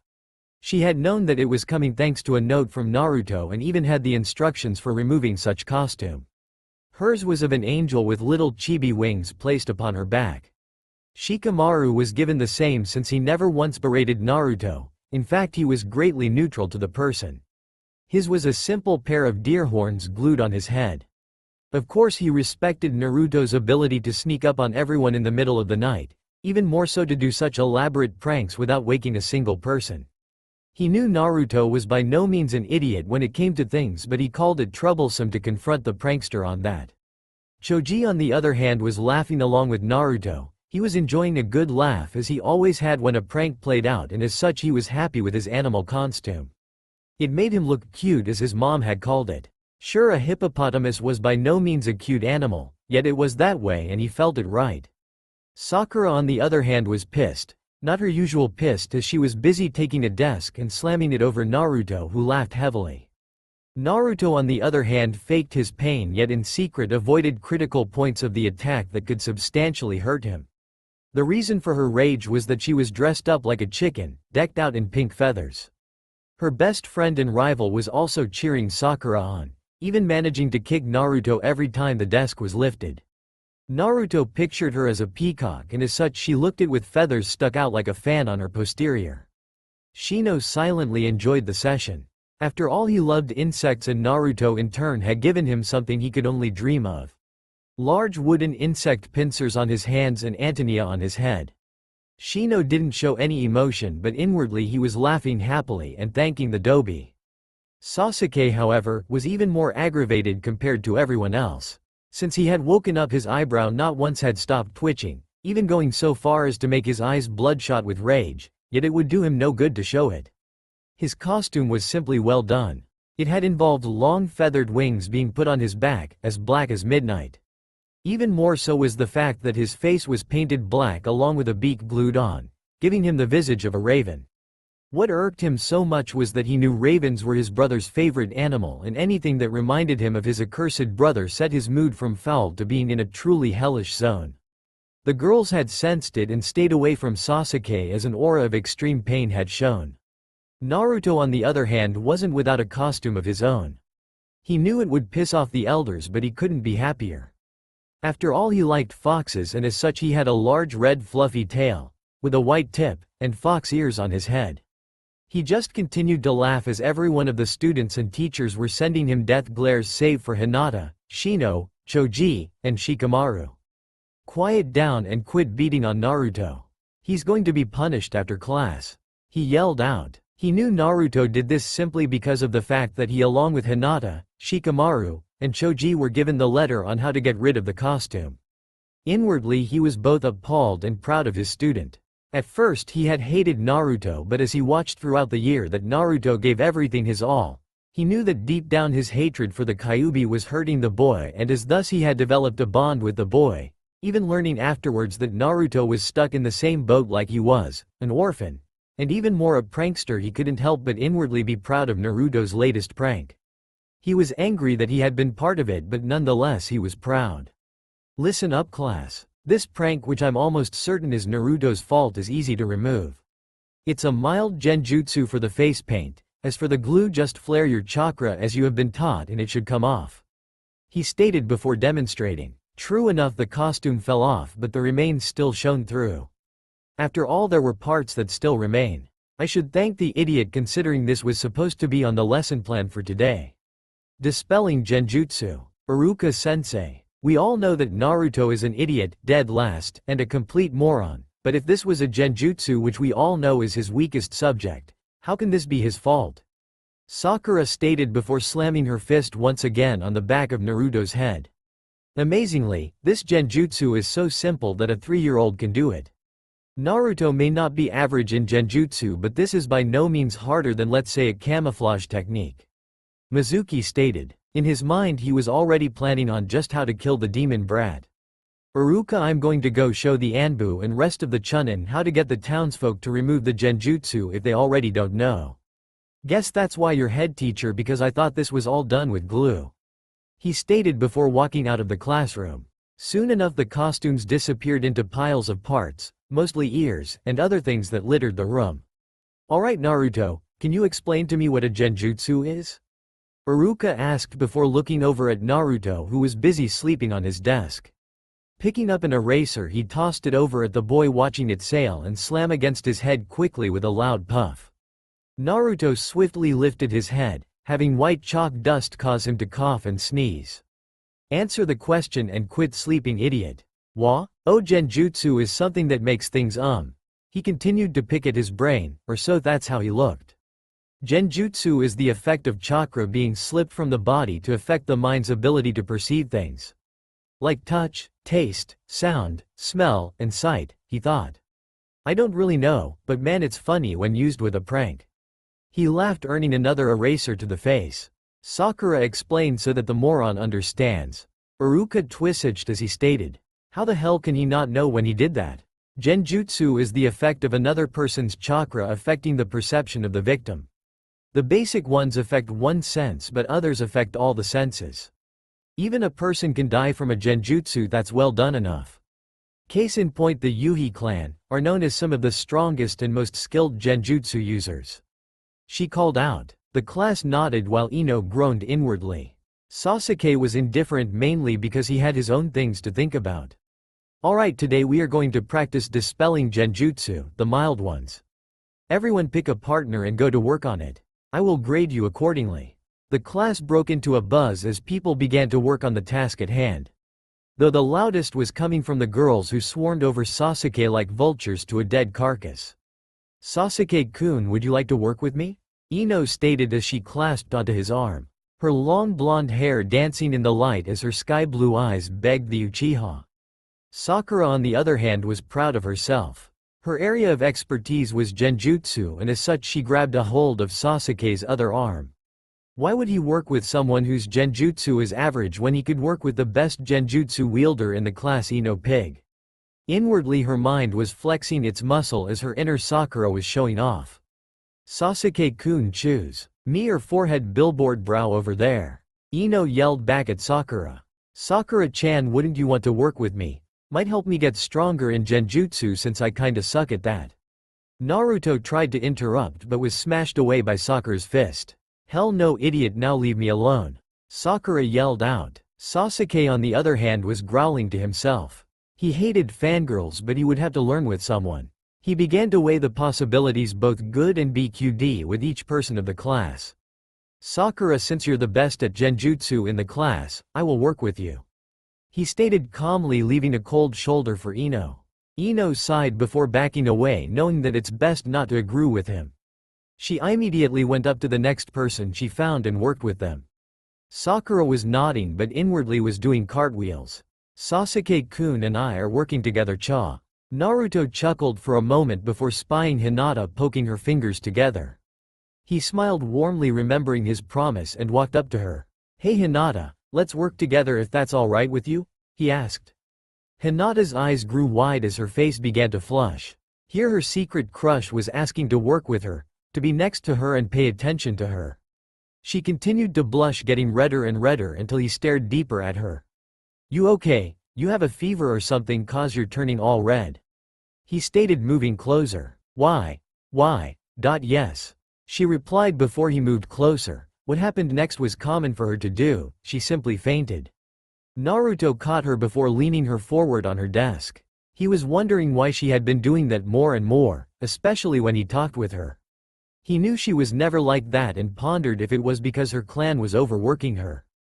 The rest of the day continued on as Hinata woke up, worked with Naruto until he got too close before passing out and dreaming of her precious Naruto-kun.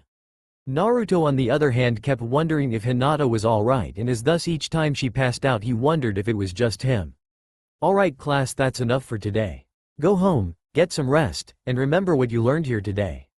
Naruto, you're going to stay after class again, so don't even try to sneak out. Iruka stated clearly as Naruto had inched towards the door.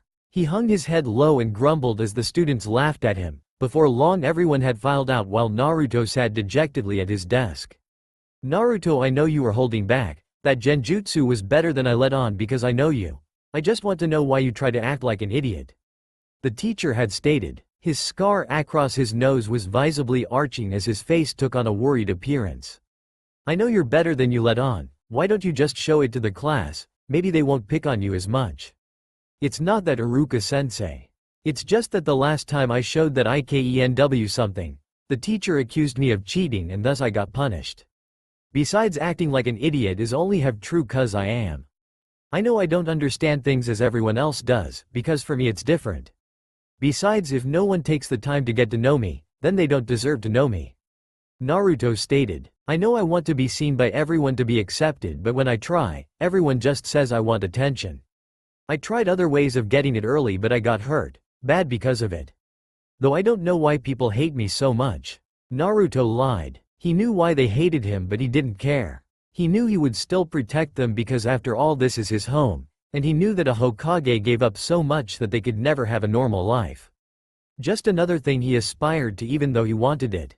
I see. Well, at least do your best. I know you try hard, especially on your jutsu, and don't think I see how your aim is. You have as good as aim as Sasuke does, but you lack confidence on that. He stated, you're wrong. Sasuke is better at Shuriken and kunai throwing than I am, and even still I still miss half the time.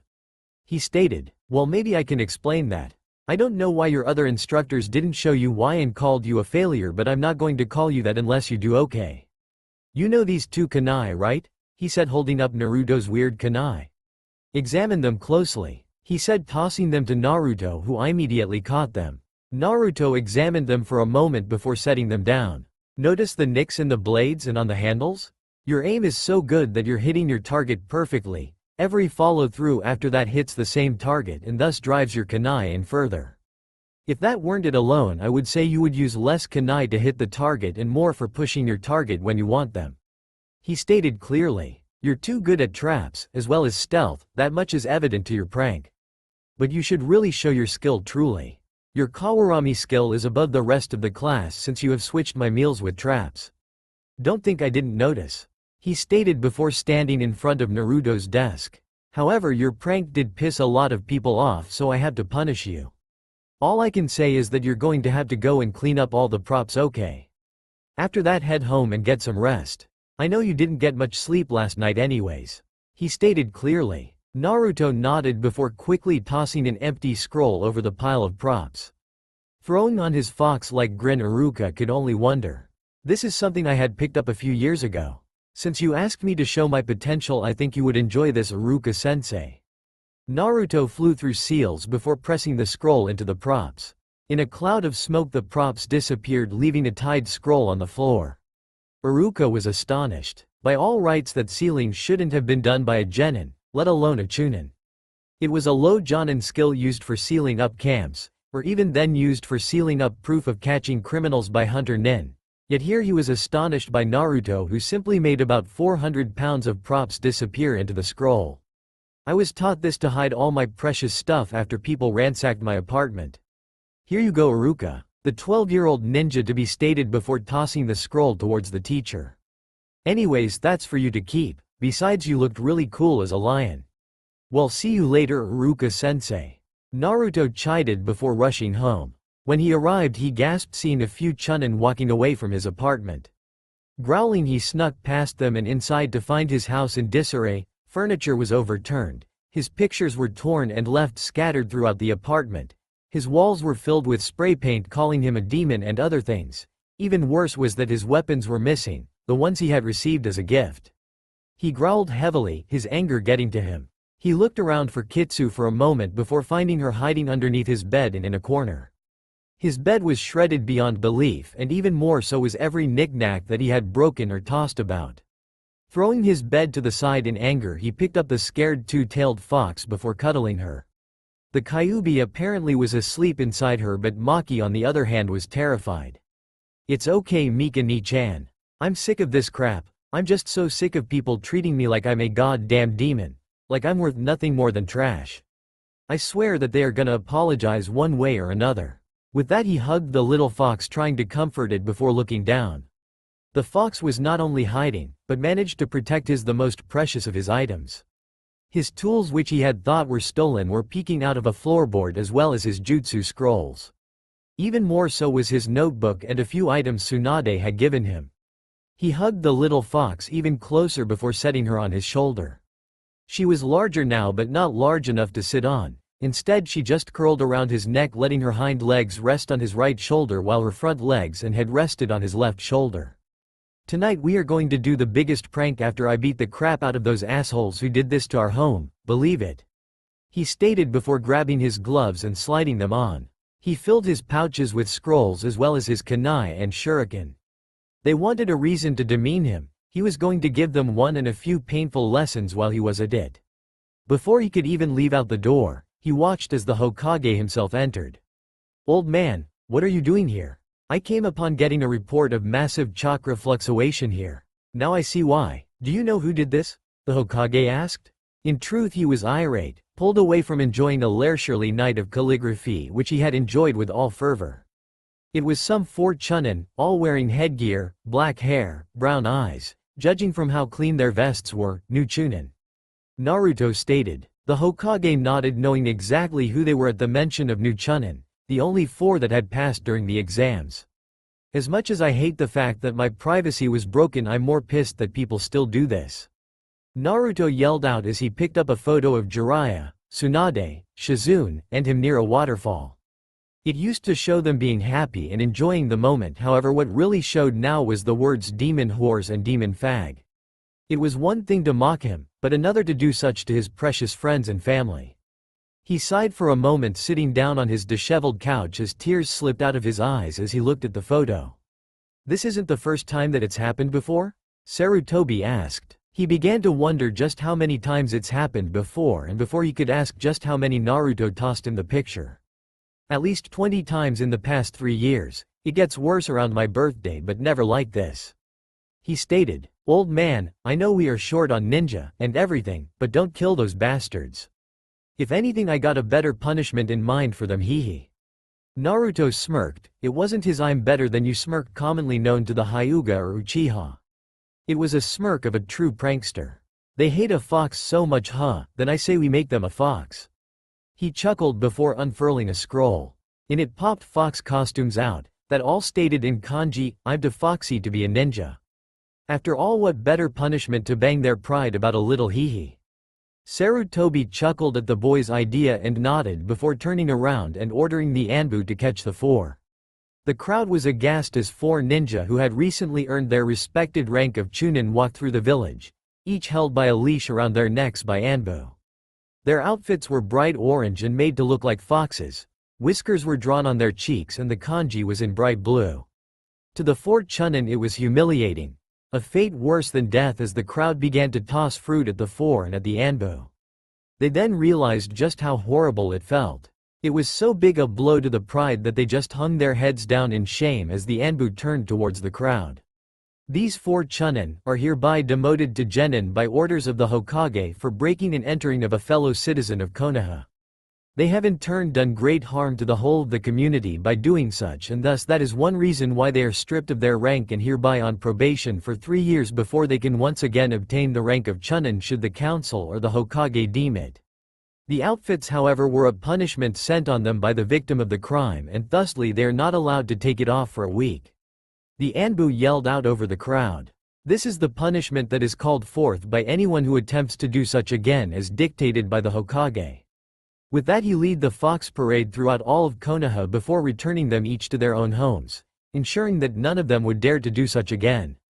Naruto watched with glee, as did Sarutobi from his gazing crystalline ball at the event before they both fell over laughing. "Hey old man, I gotta get going soon. Oh, and thanks for helping me with cleaning up my apartment. I'm just glad you showed up instead of Oba-chan or Ero Senin. I don't want those guys' deaths to be on my conscience, that's for sure. Besides, I got one more prank to pull to the village before I graduate.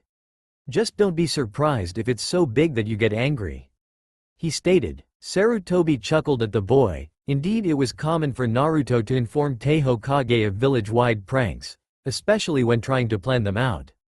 Who knew the Hokage would enjoy helping the kid with them? "Oi Naruto, hold on for a second. I forgot to ask you, how have you been doing with that jutsu? It's hard as hell, but I still haven't given up. It's like forming a complete bushin, but I still can't seem to get the proportions right, old man," Naruto stated. Sarutobi blinked for a moment.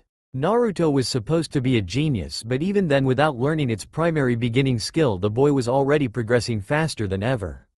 It was true that the one skill it takes to master the shadow weapon multiplication technique was the shadow clone replication jutsu, but to do so without was incredibly tough but rewarding in its own entirety. Naruto, you keep surprising me even more.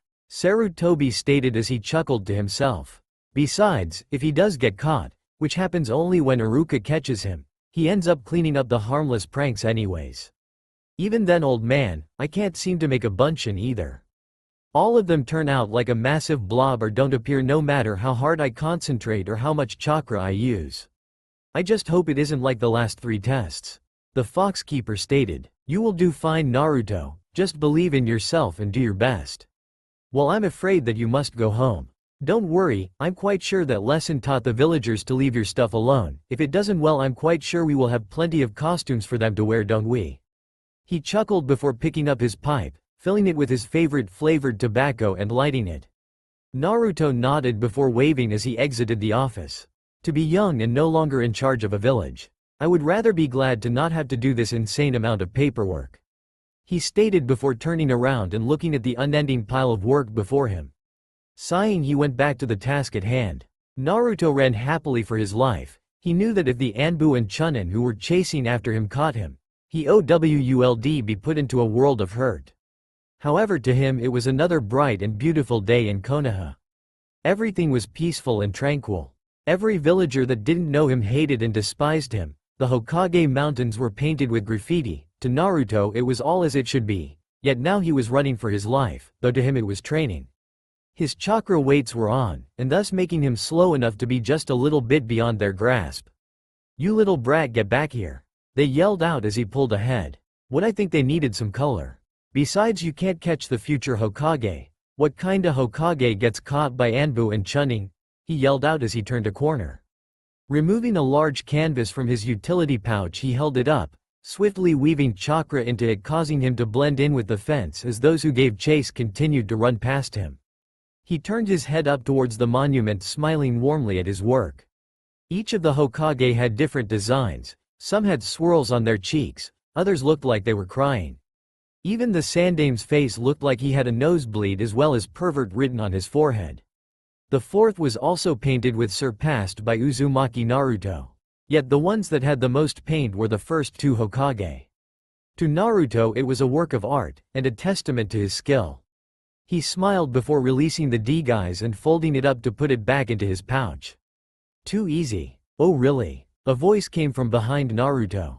There was only one person in all those that Naruto knew that could catch him that easily. The one person who he looked up to as a fatherly figure and as a great friend. One Amino Iruka, who stood behind him as he turned his head. The mont's arms were with his fists resting on his waist.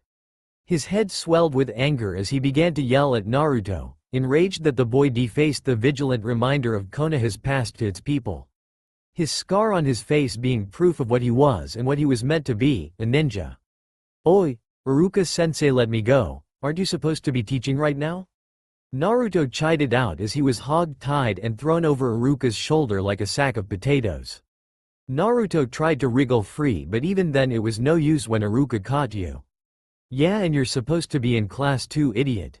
Iruka replied. After a few minutes they arrived at the class only to find the students in disarray. Well, more so the female population of the class swarming over Sasuke, while everyone else was grumbling about how the Uchiha always gets the girls.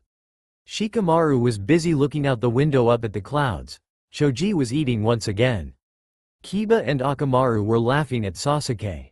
Hinata on the other hand was poking her fingers together the moment she noticed Naruto, a faint blush on her cheeks as her imagination was running wild. Well, as wild as a 12-year-old girl in puberty. Shino was busy listening to his bugs, while Sakura and Ino were busy trying to woo Sasuke into a date. Alright class, since our time got cut in half thanks to a pranking delinquent, we are going to practice transformations. Everyone line up, he yelled out as he dropped Naruto unceremoniously on the ground. First up, Haruno Sakura. Naruto, this is all your fault, you idiot. Ino yelled out. Naruto just ignored it and gazed at his handiwork while Sakura stood at the first in line of the class. She concentrated her chakra before doing the standard seal. Transform, she calmly stated. As the smoke appeared around her, it took a moment before it dissipated, leaving her in the form of an exact duplicate of Iruka. Iruka nodded before marking off past on his clipboard. Cha, see that, Sasuke-kun? I'm bad, Inner Sakura stated while doing a dance showing off how awesome she was. Good job. Next, Uchiha Sasuke. Iruka stated before looking over Sasuke. The raven-haired boy unfurled his hands from his pockets before performing the necessary seals and called out transform. His form exploded into smoke, which heralded the use of such a jutsu. After the smoke cleared, there stood another exact duplicate of Iruka. Good job. Next, Uzumaki Naruto. Iruka yelled out. Naruto grinned before stepping forward. The whole class watched him with feverish intent, wondering what stupid act the preteen was going to do now. Hinata merely watched Naruto, silently wishing him luck as she hoped he would do so. To her, Naruto's undying will to keep trying and prove himself gave her courage when she needed it. It gave her the drive to keep going despite her already lacking self-esteem. In truth, at first when they were younger she saw him as a friend, someone who was happy like she, but as her family had gained tragedy at every turn, her once loud and enthusiastic cheers of being a girl fell away, leaving her a shell of self-loathing, devoid of self-confidence, and severely upset to the point she would often cry herself to sleep whenever her father or anyone else hinted at her failures. Yet here she stood admiring the amount of courage Naruto had. It was no wonder that soon she had developed a crush on him, after a while, yet deep down it had grown into full bloom, showing her love for the estranged and loud-mouthed prankster of Konoha. While she was watching Naruto was gathering whiffs of chakra up into his body before forming the seals necessary. If anyone who watched the seals carefully, they didn't match the normal transformation jutsu, and thus when smoke curled around him for a moment, they began to disperse save for a few wafts. Instead of Iruka standing there as the other students had done, there stood a rather well-proportional, defined blonde in pigtails, with whiskers adding to her allure. If this wasn't enough, the wisps of smoke barely hid away what wasn't left to the imagination due to lack of clothing, her feminine features. When Naruto reverted the form, he was busy laughing at Iruka, who was jettisoned to the wall via blood rockets coming from his nose. Haha, how did you like my jutsu? Little did Naruto know that every boy there, including the stoic Shino, was in the same position as Iruka, knocked out with blood tendrils coming from their nose. Iruka grumbled before getting up. Swiftly he twisted up 2 pieces of tissue before shoving them into his already still bleeding nose before pounding his fist into the back of Naruto's head. Don't practice stupid jutsu, idiot! He yelled, the genjutsu finally wearing off while the rest of the class went back to their seats after performing the transformation jutsu. Most of the boys there along with the girls were glaring at Naruto while Shino was arching his eyebrows at the prankster. Naruto grumbled about the bump on the back of his head and the glares while Iruka continued to instruct the class. Only a few hours later Naruto was still sitting in the classroom, even after everyone had left. It would seem that he was at detention Aegean. Oi Naruto, as punishment you are going to clean off all the paint off the monument. Iruka yelled while dragging an already fuming Naruto towards his punishment. I don't care if it takes you all night, you aren't going home until you're done, brat. He yelled up at the blonde who was scrubbing the paint off. Naruto continued to grumble before turning around. It's not like I have any parents or family other than Mika who's gonna be there for me anyways. He yelled back. He turned back around and continued to grumble about ungrateful teachers, lonely homes, amongst other things. Even going so far as to grumble about the mixture of his paint, which hardened like steel.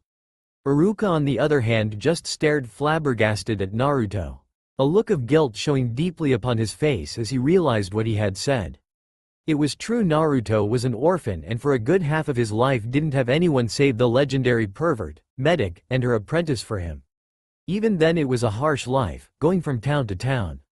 He had read the unofficial report from the Hokage himself how Naruto was nearly assassinated multiple times, had lived on the streets, amongst other things.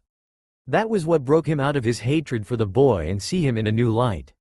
Look Naruto, I know what it's like to not go home and have a family waiting for you. I'm sorry I spouted off and said that. Tell you what, the sooner you finish, I will take you out for as much ramen as you want, okay? He absent-mindedly fingered his wallet. He couldn't help but feel like by the time it was done it was going to be rather empty. Now that's what I'm talking about. Naruto chided before kicking himself into overdrive. Grabbing the paint remover as well as rolling up his sleeves, he began his work with renewed fervor. To him he would do anything in the world, save go against his word for ramen, and thusly he put more effort into it. Soon enough the monument was clean of paint, and even more so was a tired, struggling Naruto. Iruka kept his word as he walked beside Naruto to the only ramen stand that they both liked, Ikaraku's. "Hey old man, I'm going to have 4 miso ramens, 4 pork, 4 beef, and 4 chicken." He cheered as he sat down. Iruka gulped before sitting down as well. Within a few minutes the ramen they both ordered was placed before them. "Ichidakamasu," was the unison call given. "Naruto, you know why the Hokage monument is there, right? It's a memorial to the village and to the Hokage who have supported and lead the village to what it is now." Naruto mumbled before mouthfuls of ramen. "So then why did you deface it like that?"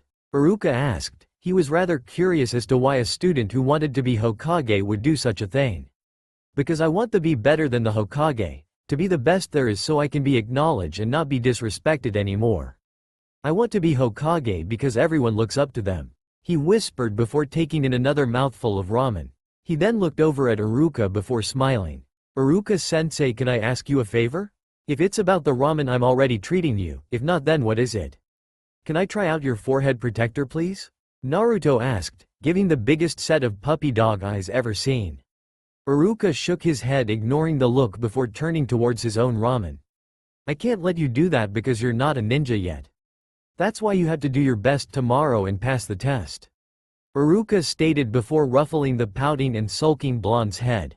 "In any case, if you're done eating I will take you home. Who knows, with how hard you practice you might just be able to master the clone jutsu at the test," he stated as he tried to bring up the blonde's dampening mood. He then smiled before pulling out his wallet while Naruto patted his full stomach, which in the case was true considering the blonde genin had quite a few empty bowls beside him. If ramen were alive, they would fear the very devil in front of them. After all, to eat 12 bowls of ramen in one sitting was no easy feat, even for an Akamichi. Smiling warmly he paid, with all that he had before promising the shopkeeper that he would bring the rest of the payment as soon as he got paid again in a week. Such just smiled and nodded, adding it to the boy's ever-growing tab after all. He didn't mind, especially since it was true that Naruto was the old man's #1 customer, as well as biggest contributor when it came to profit. Smiling, he carefully took Naruto to his apartment before wishing the said student of his a good night. Naruto's pet fox, or as he called it his sister, smirked warmly at Iruka before yawning and retiring to Naruto's room. Over the years Naruto had become used to having the said fox rest on his chest while he slept. After all, siblings did often sleep in the same bed when young, so he felt no reason otherwise. Naruto yawned as he sat at his desk. He was once again finding himself bored of the same lecture on how a genin is a beginning shinobi and that they in truth are the new blood of the strength of a village.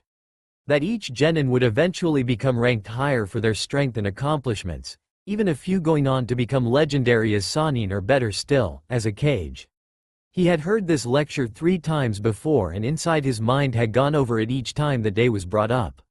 However, in the recesses of his mind he was worried over the simplest of things. He still couldn't figure out how to do a single usable bushin, the simplest of jutsu by academy standards. It was his failing quality that had driven him to having failed the genin test twice before. He had no desire to do it a 3rd time, and it was a jutsu that he never once gave up on. However, he could only be hopeful that this year they wouldn't give him that same test. That it would be something like a substitution or transformation jutsu. However, before that he had to go and take the written test. He grumbled as he looked over the questions, each one being harder than the last according to him. The years before he would never have suspected that the teachers would give him Junin-level written tests while other students took the true tests. As he looked over the answers he felt like tearing his hair out of his skull. He couldn't believe Iruka would give him such a hard test, yet unbeknownst to him, it wasn't Iruka who had given out the written portion. It was his aide, Mizuki. While Mizuki was not a sensei officially, he was granted the authority to overview and watch the tests. Even hand them out and grade based on performance. Iruka knew this, and as his fellow shinobi and friend he allowed Mizuki to hand out the tests while he prepared for the hand-to-hand combat. Smiling, Iruka left the room, but not before issuing a warning to the class that cheating would not be tolerated. After an hour of racking his mind, Naruto barely managed to answer a quarter of the questions on the test before the time was up. He grumbled before sighing. "All I have to do is pass the 3 other parts of the exam and I can become a full-fledged ninja, believe it," he yelled in his mind. Filing out of the classroom, the students handed in their papers to Mizuki, who held his hands out. Naruto at the last of the line stood and handed it in before grumbling about stupid tests being too hard. He walked with the rest out into Taijutsu training room. Mizuki on the other hand looked at Naruto's test before smirking. With a sleight of hand he had switched it out with the right test, however the written answers were placed upon it, conveying the wrong answers. Taking that same Junin level test, he tossed it haphazardly into the trash can beside Iruka's desk before setting the rest of the tests on the desk. Smirking confidently, he walked outside to join Iruka. Alright, we will begin the second stage of the Genin exam. This stage is the Taijutsu test. You are to land one blow on me. Seeing as all of you are potential Genin, you must do your best and come at me with the intent to kill or harm me, but do not underestimate me either. Iruka yelled out as he stood up in the ring. If you fail to land a blow in 5 minutes or knock me out of the ring, you failed this portion of the exam. With that he got into a defensive stance. First up, Aburame Shino. Mizuki yelled out. The stoic black-haired bug user stood up before getting into the ring. Immediately he stood in a standard taijutsu stance. Iruka nodded, signaling the beginning of the exam while waiting for the oncoming attack. He remembered that the Aburame were revered as insect users, and with the amount of insects they kept inside their bodies, they too had the combined strength of insects.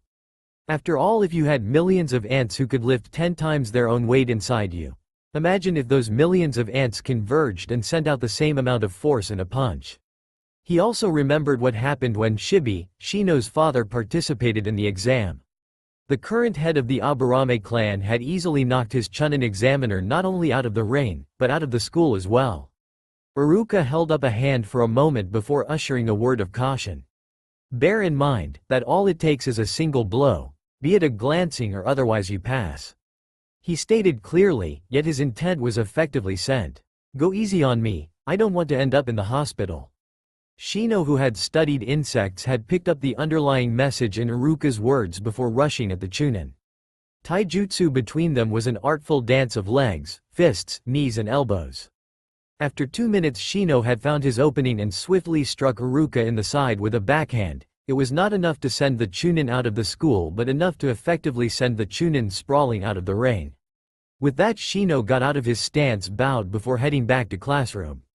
Iruka stood up and secretly thanked the Genin for having enough sense to hold back that punch.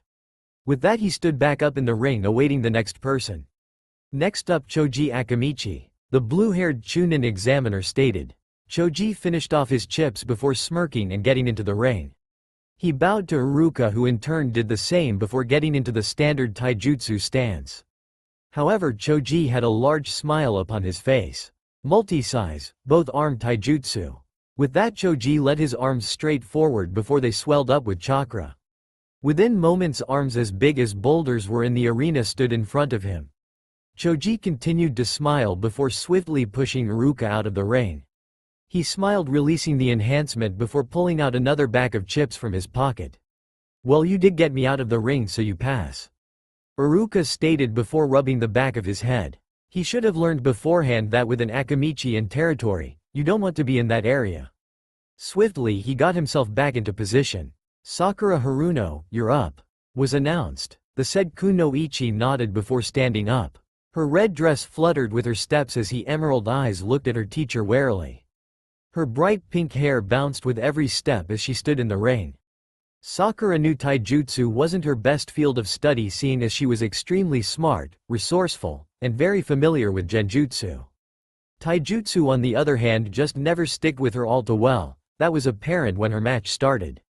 As blows were blocked and exchanged, she barely managed to land a good solid glance on Iruka seconds before the buzzer went off, signaling the match was over due to time. She cheered inwardly before taking her seat with her fellow students. Alright then, Hinata Hyuga, your turn. The aforementioned heiress to the Hyuga clan bowed respectfully before standing up. Her gaze locked onto the floor as she made her way into the ring. A glance over at her aspiration and friend Naruto gave her a moment's strength as she could feel him watching her, silently cheering her on inside her mind. I have to do this if I want to be strong like Naruto-kun. Slowly she stood in the tradition Juken stance, nodding to her sensei she was ready. She was inwardly glad that all she had to do was land a single blow, be it glancing or otherwise. With a nod from her sensei, she rushed at him, timidly blocking his strikes with her arms as she danced.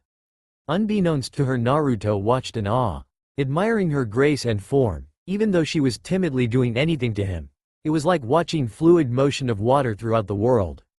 Within 2.5 minutes, Iruka held up a hand to stop the match.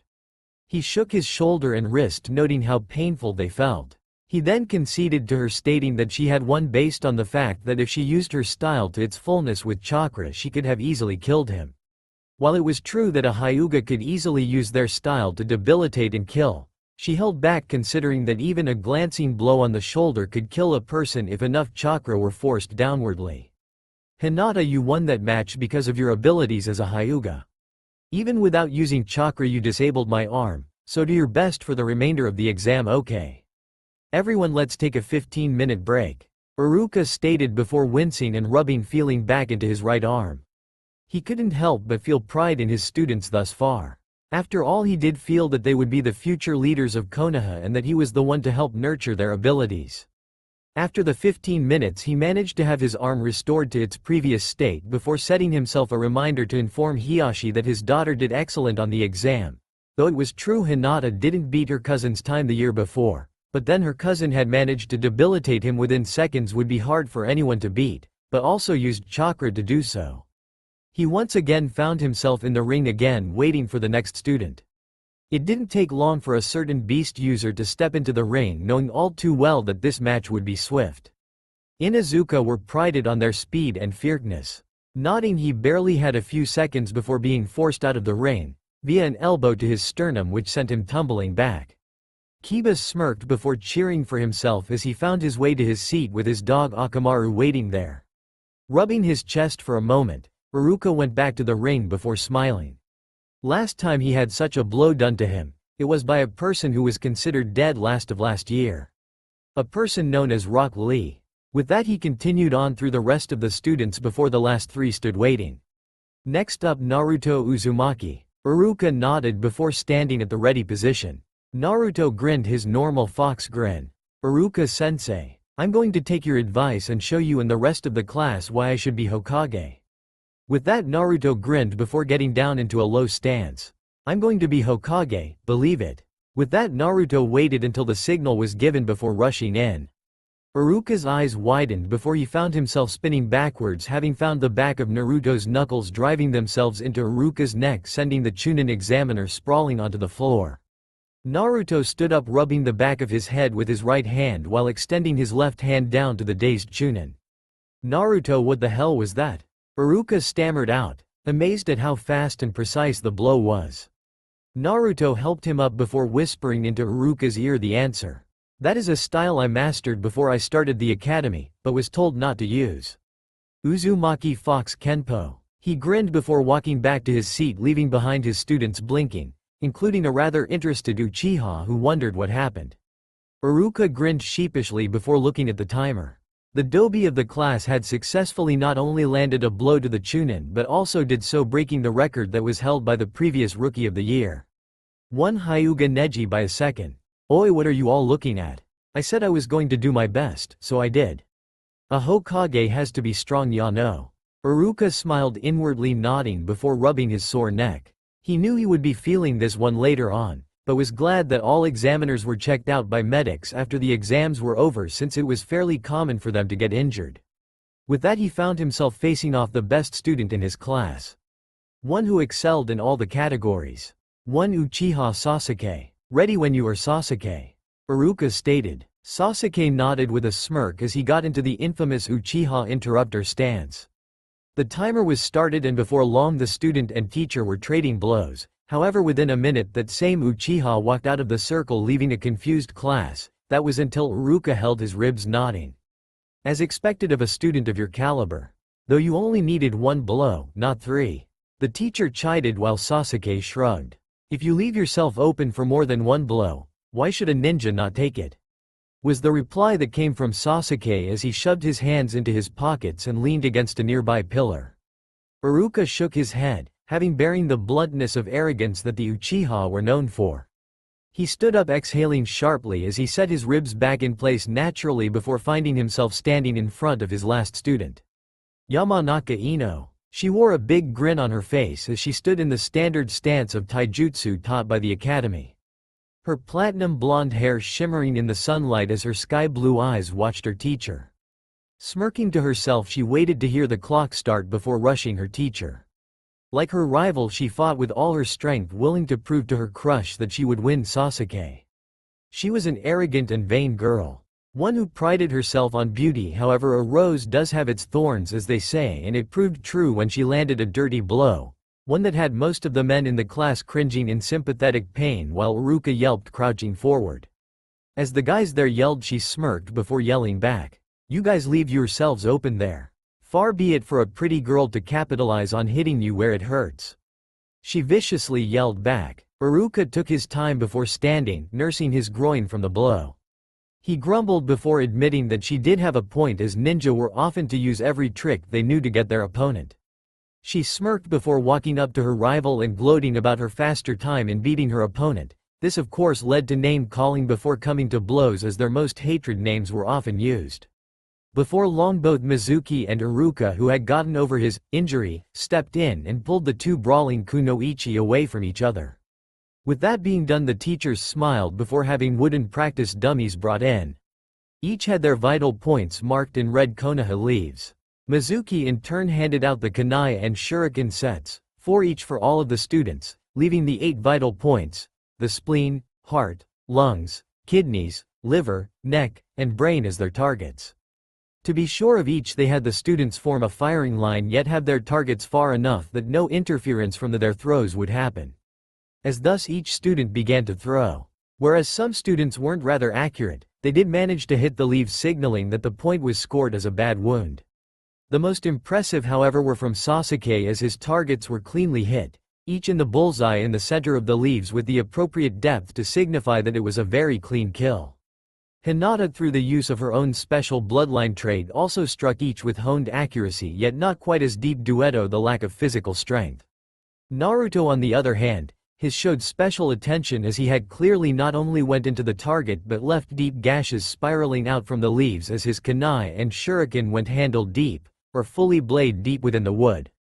It was clear who was the accurate and powerful, yet when Iruka checked, he couldn't help but feel that Naruto would do the most damage with his own specialized shuriken and kunai, as the after damage showed that if it were a living person, their internal organs would be beyond medical repair. With the shuriken and kunai marksmanship out of the way, he smiled before leading the students back towards the classroom. Smiling, he had each student stand outside in alphabetical order before calling them in for the last test. A test of standard genin jutsu, being none other than Naruto's most hated of techniques. The clone jutsu. Things went as they had, the passing students walking out with their forehead protectors proudly displayed, while others sulked. When at last Naruto's time came, he groaned inwardly as he stepped into the classroom. "Relax and concentrate, Naruto. All you have to do is make 2 clones. You can do it," Iruka stated with confidence. Naruto nodded before forming the concentration seal, his chakra riveting out of his body in a pale blue wave as he closed his eyes. Running through his own body, he concentrated all his chakra and his hope into forming the clone. "Come on, Naruto, I know you can do it," Iruka stated in his own mind. Naruto opened his eyes carefully before forming the appropriate seal before calling the technique out. Clone jutsu. His voice spoke mostly of confidence, yet had some doubt within it, having just a small tinge of doubt in himself. "I can do this, I have to do this if I am going to be the next Hokage, believe it." As the smoke poured out around him, he closed his eyes in hope. He really did not want to have to repeat the next year with students younger than him. To have to repeat his failures, to be picked on, to be made fun of. Mizuki stated as the smoke began to clear, their eyes drawn to the sight before them. Naruto sighed as he looked down at the supposed clone he had made. It was nothing more than a blob-like ghastly version of him. Drool poured out of its mouth as its eyes looked randomly, glazed in a death-like trance. Even more so was the fact it was pale, and the stench about it palpable was disgustingly gross. The smell could only be attributed to rotten eggs, mixed with Maida Guy's teenage gym shoes, with the perfume of a skunk. The rest of the class paled before leaning out of the window trying to retch what meals they had earlier up. Iruka held his nose gasping for air as the toxic fumes burned into his lungs. Mizuki shook his head and looked towards Naruto with sympathy. You fail now, get rid of that thing. Iruka yelled. Naruto did the release sign and watched as the smell, the clone, and the ghastly mess it made disappear. Even Mizuki's pleas to Iruka fell upon his deafened ears to let the kid pass. Iruka wouldn't have it because in a ninja life, things like that will get an inept ninja killed. Inside, Iruka was upset. He knew how hard Naruto tried, how fierce the determination was in Naruto, but rules were rules, and truthfully he didn't want to pass Naruto until he was sure Naruto could survive. Come on Iruka, he did his best, and this is his third time. He did manage to make one clone. He did well on the Taijutsu exam as well as marksmanship. Surely you can let him pass. Mizuki stated before Naruto turned and ran out the door, his eyes glistening with tears that had not yet fallen. The echoes of laughter filled the hallways as the classes laughed at him, laughing at his failure at such a simple jutsu. Naruto bit back his tears, forcing them to go away back into his body as he climbed onto the swing that was his own. Minutes later, the students walked out of the school to their awaiting parents who had pride in their eyes for those who had passed, as well as consolidated those who didn't, telling them that they were proud nonetheless. Naruto watched, feeling totally and utterly alone. His ears straining to hear words of encouragement, however what he heard only made him feel the pains of loneliness and despair. Hey, isn't that the brat? One mother asked. So he didn't pass, who would allow it? Duh. Don't say that, you know it's forbidden. Besides, if that brat became a ninja, who knows what hell would befall us. Another mother interjected, stating an unwritten law but also her fears as well as hatred of Naruto. Hinata could only look towards the swing as her father was in deep conversation with Iruka, judging her accomplishments. Come daughter, we must go home. His words strolled out into her ears as she nodded before following, her mind deep in worry for her secret crush and best friend.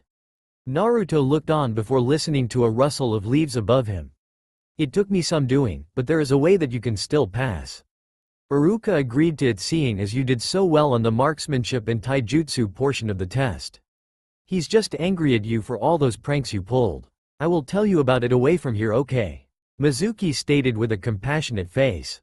Inwardly he was smirking with glee, having found the perfect target to do the job for him. As they leapt from rooftop to rooftop, he began to explain to Naruto that the secret test involved a rather large scroll that held the secret arts of the village. Jutsus that were powerful, and that all Naruto had to do was learn just one of them. With that, Mizuki and Naruto split ways before the afternoon wore on. Naruto huddled up against a tree as dusk soon approached. Before him lay a scroll as large as he was, unfurled and open to his eyes to read. He inwardly began to grumble as his brow furrowed in concentration. His face a mask of seriousness as he began to read off a list of jutsu from the scroll. Well damn, these all require heavy amounts of chakra. Even the shadow clone jutsu says that it could kill me if I use too much. Good thing I've got a lot of chakra. With that being stated in his mind, he began to work tirelessly on the jutsu. His mind soaking up the information like a proverbial sponge as he went over all the possibilities before even attempting them. Forming his fingers into a cross, he began to ritual known to him as trial and error. Kit, with your chakra you should be able to master this in no time. Heck, it might be the answer to the riddle of the weapon shadow clone jutsu which the old Hokage gave you a few years ago. Don't worry, if you even come close to chakra depletion I will supply you with more than enough. Though if I were you I wouldn't trust that silver-haired lout. Kitsu spoke in his mind, causing his concentration to falter. He looked up for a moment before replying. I know you don't trust many Kitsune-chan, but if this will help me become a genin, that means I will do what I have to in order to become Hokage. He replied to the worried Kitsune in his head. As the hours rolled by and after many attempts and failures he could see his work taking form and smiled as he successfully mastered the jutsu. Getting it right, he couldn't believe just how simple it was. He smiled, reading a few more notes on the jutsu before smirking like a true fox. Cool, this will make training easier too. With the amount of shadow clones I use, the training will be cut by that number. Believe it, he yelled in his mind. The fox inside him chuckled at his antics before smiling. However, unknown to him, someone was closing in on his location. Rolling the scroll up as he felt the hairs on his neck prickles him. Being used to this sense, he turned his head as one person who truly recognized him appeared from the foliage. Naruto, what are you doing out here? Do you know what you have done? Iruka bit out, his tone concerned but fierce at the same time. Hi Iruka-sensei, I already learned and mastered one jutsu from the scroll. I can show you so I can pass and become a true ninja. Naruto stated happily. Naruto, who told you that? Iruka asked, confusion marring his face. Mizuki-sensei said that if I took the scroll of secret jutsu and learned one jutsu from it that I could pass and become a ninja. The blonde replied. Iruka blinked before hearing the whine of metal coming through the air before leaping in front of his student, bracing him from the attack. Kunai came from behind, striking his shoulders and piercing his left thigh, pinning him effectively to the ground. What's going on, Iruka-sensei? The fox ninja questioned as he watched his teacher grunt in pain. Iruka, I'm surprised you got here first, but that's okay. Naruto, hand me the scroll. The blue-haired Chunin stated with a sickening sweet smile. Naruto looked on with confusion even more, however, before he could reply, let alone do anything. Naruto, don't give him the scroll, take it and run to the Hokage. The scarred ninja instructor barked out. Iruka, I'm surprised. Naruto, hand me the scroll and you can pass. Iruka, Zhu doesn't want you to pass. The smiling Chunin stated, though his eyes grew dark with each word. Naruto, that scroll is forbidden in secret. Mizuki wants it so he can gain power that he doesn't deserve. Now run, please. Bah, this is going nowhere. If you don't hand me the scroll, then I'm going to have to do a service to Konoha and kill you. His smile turned into a daring and dark smirk. However, I am not without a little mercy. I will tell you why the village hates you. Why no one wants to see you alive. Why Iruka never passed you. He stated as he unfurled a rather large 4-starred shuriken from his back. Spinning it in his hand, he looked down at his target with a deadly glare. Mizuki, stop, you know it's forbidden. Wah, what are you talking about, Mizuki-sensei? Naruto, the reason why everyone hates you because you are the Kyuubi reincarnated. You are the demon that destroyed Konoha 12 years ago. Iruka hates you because you killed his parents, now die. With those words he hurled the shuriken towards Naruto, its blade coming faster and faster as it spun with deadly grace. Naruto closed his eyes awaiting the strike. He was frozen in place with the words he couldn't believe. He knew that he and the Kyuubi were separate, but he also knew that people only viewed him as the said demon, and that Iruka thought he was the person who took away his teacher's parents. After a moment longer than it should have been, the moment he should have felt pain, he felt liquid splash upon his cheek. Opening his eyes, he looked up only to see Iruka crouched over him, blood dripping down from his shoulders as a small rivulet of blood dripped down the Chunin's back, cascading down the side and onto his sides. The massive shuriken embedded just slightly beside the ninja instructor's spine and right shoulder blade. Naruto, forgive me, it was true that I hated the Kyuubi once, but I know what it's like to go home to be alone. To do pranks to gain attention because of how painful it is to be alone. So please run, Iruka cried. Naruto nodded as he grabbed the scroll close to his chest and ran, his legs carrying him as swiftly and tirelessly as he could, further into the foliage. Mizuki growled to himself before placing his hands upon the other shuriken on his back. However, before he could unfurl it, Iruka grunted, ripping the said shuriken in his back out before hurling it at Mizuki, a desperate attempt to keep Naruto out of harm's way. Mizuki stepped to the side, avoiding the incoming projectile with a smirk. Looks like you aren't going to save the demon anymore, Iruka.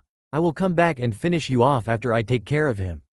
With that, Mizuki jumped towards the direction Naruto had left, jumping from tree to tree. Iruka grunted, pulling the kunai out of his thigh before chasing after, praying with all his heart that Naruto would continue going towards the village and ultimately to the Hokage. Naruto weaved in and out of trees, using latent stealth techniques garnished from 6 years with legendary Sannin, as well as being the ever-so unpredictable prankster that always found a way to elude Chunin, Junin, and Anbu alike. He would have smirked and cheered at that accomplishment if he weren't fleeing for his life, confused and alone. He wished that his two sensei were here right now, but knew that they weren't. They each had their own missions to do, as well as his pride. He did, but he didn't want to rely on them for everything. That would not make him Hokage. Finding the sense of danger off of him for a split second, he relaxed only to curse himself as he overextended a leap, causing him to land at the base of a nearby tree. His ability to sense chakra. Another thing his body had learned thanks to his adoptive sister was that Mizuki was not far behind me. Swiftly he tucked himself behind a tree, trying to hide his body entirely. Shivering in fear that he might be caught and worse yet killed, he froze immediately, his breath halting in his throat as he closed his eyes. Iruka smiled as he leapt up beside Naruto through the trees. His body still ragged with wounds given to him by the treacherous Mizuki. He turned holding his hand out. Naruto, give me the scroll. I can move faster than you to the Hokage with it, and it will keep Mizuki from getting it. He stated warmly. Naruto nodded as he turned around, however he leapt, pushing all his weight forward while bringing up his knee, crashing it into the chin of Iruka. The said teacher crashed backwards onto the path between the trees below before standing up, his visage dissipating into smoke, revealing a rather surprised Mizuki. How did you know it was me? He growled. Because I'm Iruka, Naruto replied as he dropped his own disguise, revealing the scarred Chunin instructor. You will have to go through me to get to Naruto. Che. Looks like I will, however I don't understand why you would protect that beast. He is no different from me, he's going to use that scroll to gain power and exact his revenge on the village. That's what we beasts would do. Mizuki hissed. That's true, that beasts would do that. Iruka stated. Behind the tree Naruto's eyes flashed open, his emotions running rampant as he peeked out from behind the tree, seeing the one person who had cried for him, who had apologized, now calling him a beast. His heart feeling as if it were tearing itself apart. However, Naruto isn't a beast, he's a ninja of the hidden leaf. With those words alone, the once wound that had started to stir in his heart immediately sewn itself together, his admiration for his teacher, and seemingly brother growing with no ends. And that is why I will stop you no matter what. You are a damned fool, Iruka. Those words will be your last. With that he began to reach back and lift his last giant shuriken from its strap. Don't you dare lay a hand on Iruka-sensei, you bastard. Naruto yelled out as he stepped from behind the tree into clear view. The scroll set upon the ground beside him as he held a hand on it. With a flip of his hand he tossed it to Iruka with a smile, not a fake one, before turning his head towards Mizuki. A wave of determination rolling off him like the morning mist in the eastern peaks. His aquamarine eyes glistening with deadly intent, showing just how far he would go to keep his precious few safe. Oh, so the little academy demon wants to fight. This will make killing you so much more fun, then I'm going to enjoy tearing your beloved sensei apart. He stated with glee at the prospect of killing, his mind entering the insanity which all ninja have when they go into a fight. Do your worst, cuz I will return it to you 1,000 times, asshole. With that he forms the cross-shaped seal, smirking. Shadow clone jutsu. The loud heralding explosion of smoke and noise billowed throughout the whole area around them. As the smoke cleared, the eyes of both Iruka, who held the scroll tightly in his grasp, guarding it, as well as Mizuki, nearly popped out of their head with how wide their eyelids were. Before them was a mass of orange, blue, and yellow ninjas. Perfect replications of Naruto, each one smirking before them. If one were to take a head count, it would easily be well over 100 physical clones. What all that talk and you're not going to do anything? Fine then this demon will begin. All the Narutos chimed before swarming towards the flabbergasted traitor. The resounding clash of flesh and bone echoed throughout the forest as knuckles, fingers, forearms, elbows, skulls, knees, shins, feet, and palms crashed upon the Chunin. If anything were louder, it would be the screams and whines of pain from the one person who was taking the damage as he deserved. After 15 minutes, the echo of popping and wafts of smoke could be both seen and heard throughout the area as the clones were released. Ahehe. I think I went a bit far, huh, Iruka-sensei? Naruto stammered out with a fox grin. Iruka just sat there awestruck at the student who couldn't form a single cohesive illusionary intangible clone, could form hundreds of physical, breathing living clones of that magnitude and not fall prey to chakra exhaustion. Naruto, come here for a second. Iruka ordered, his voice calm, yet prideful. A smile being worn proudly on his scarred face despite the pain he was in. Naruto complied with a single nod before sitting in front of Iruka. Close your eyes, I have a surprise for you. As his eyelids closed, he stretched his physical sense out, wondering what was going on. He felt his goggles, the trademark part of being a shinobi in training, being removed. However, what he felt next was rather different. On his forehead, and he could feel something stiff, though being held in place with a soft fabric that breathed. "You can open your eyes now."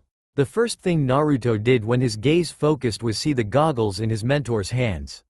His vision traced upwards to the empty spot on Iruka's face before gasping.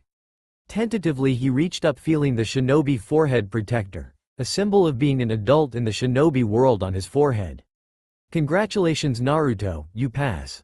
What Iruka should have expected but didn't was a huge hug from his student, friend, and pseudo-brother. The hug was welcomed despite the pain of having an open wound on his back, shoulders, and thigh, but he didn't care. He couldn't have been any prouder that moment, as not only did his own life be saved by his precious person, but also the village. Sarutobi sat at his desk, gazing warmly at the crystalline sphere before him. His eyes crinkling in pride and happiness as he witnessed what truly transpired. Immediately he cleared his throat before speaking seemingly to himself. "Call back all the Chunin, Junin, and Anbu who went after Naruto." He ordered. Within a few minutes, those that had gone out in search for the scroll, as well as blood from the demon, as they call him, reappeared before the elderly ninja. After a few more minutes Naruto showed up with Iruka and the scroll on his back. "Well, it would seem that we have a new genin." "Yep, so you better watch out old man, cause I'm gonna take your job from you someday."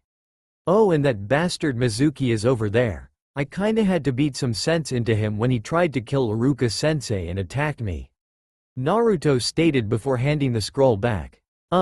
Sorry about taking the scroll, I got tricked by that bastard," the blonde replied with a bow of his head. He led Iruka down to the waiting arms of the medics on site, who immediately tended his wounds. "I know Naruto, I wouldn't be a Hokage if I didn't. As for Mizuki, take him to Anko. Seeing as Ibiki is out on a mission, I want to know exactly why he wanted the scroll and where he was going to go," Sarutobi stated to the Anbu on his right. "You should probably get to bed Naruto. Tomorrow you find out your new teacher, and who is on your team, then get your ninja picture taken. Besides, I'm sure Mika Kitsu is worried about you." Naruto nodded before patting his stomach, making it appear like he was wiping his hands off. The old man smiled before ruffling the blonde's hair before stepping back into the tower. Naruto on the other hand rushed home as happy as he could be. When he unlocked and opened his door he gasped at the sight before him. Jiraiya smirked warmly as he entered the office of his sensei. He couldn't understand why the normal contingent of Anbu weren't there, but shrugged it off as them being sent on menial task for annoying the old man. His white hair snapping at his back as he looked over his sensei's shoulder before chuckling. Sarutobi smiled on the other hand, feeling a very familiar presence. "So, I take it you found out what you were ordered to?" Sarutobi asked. "Somewhat, though that can wait till later. I wonder what Naruto is doing with that scroll," the old pervert commented. "Quite simple, he stole it. On the other hand, he did so not to use against us, but perhaps to help us. Granted, all the jutsu in there are forbidden, but then again those jutsu belong to him either way. He. True, but I would think he would be better off waiting till he's 16 to get the rest of those jutsu. In any case, I came back to see if he graduated to genin or not." "Unfortunately he didn't," a feminine voice spoke up. "Well, hello there Florida," Jiraiya stated towards Tsunade before he found himself pulling his face out of the mahogany wood floor. The overly busty, genjutsu disguised blonde smirked as she gazed at the crystalline orb. "He couldn't perform simple clone from what I heard.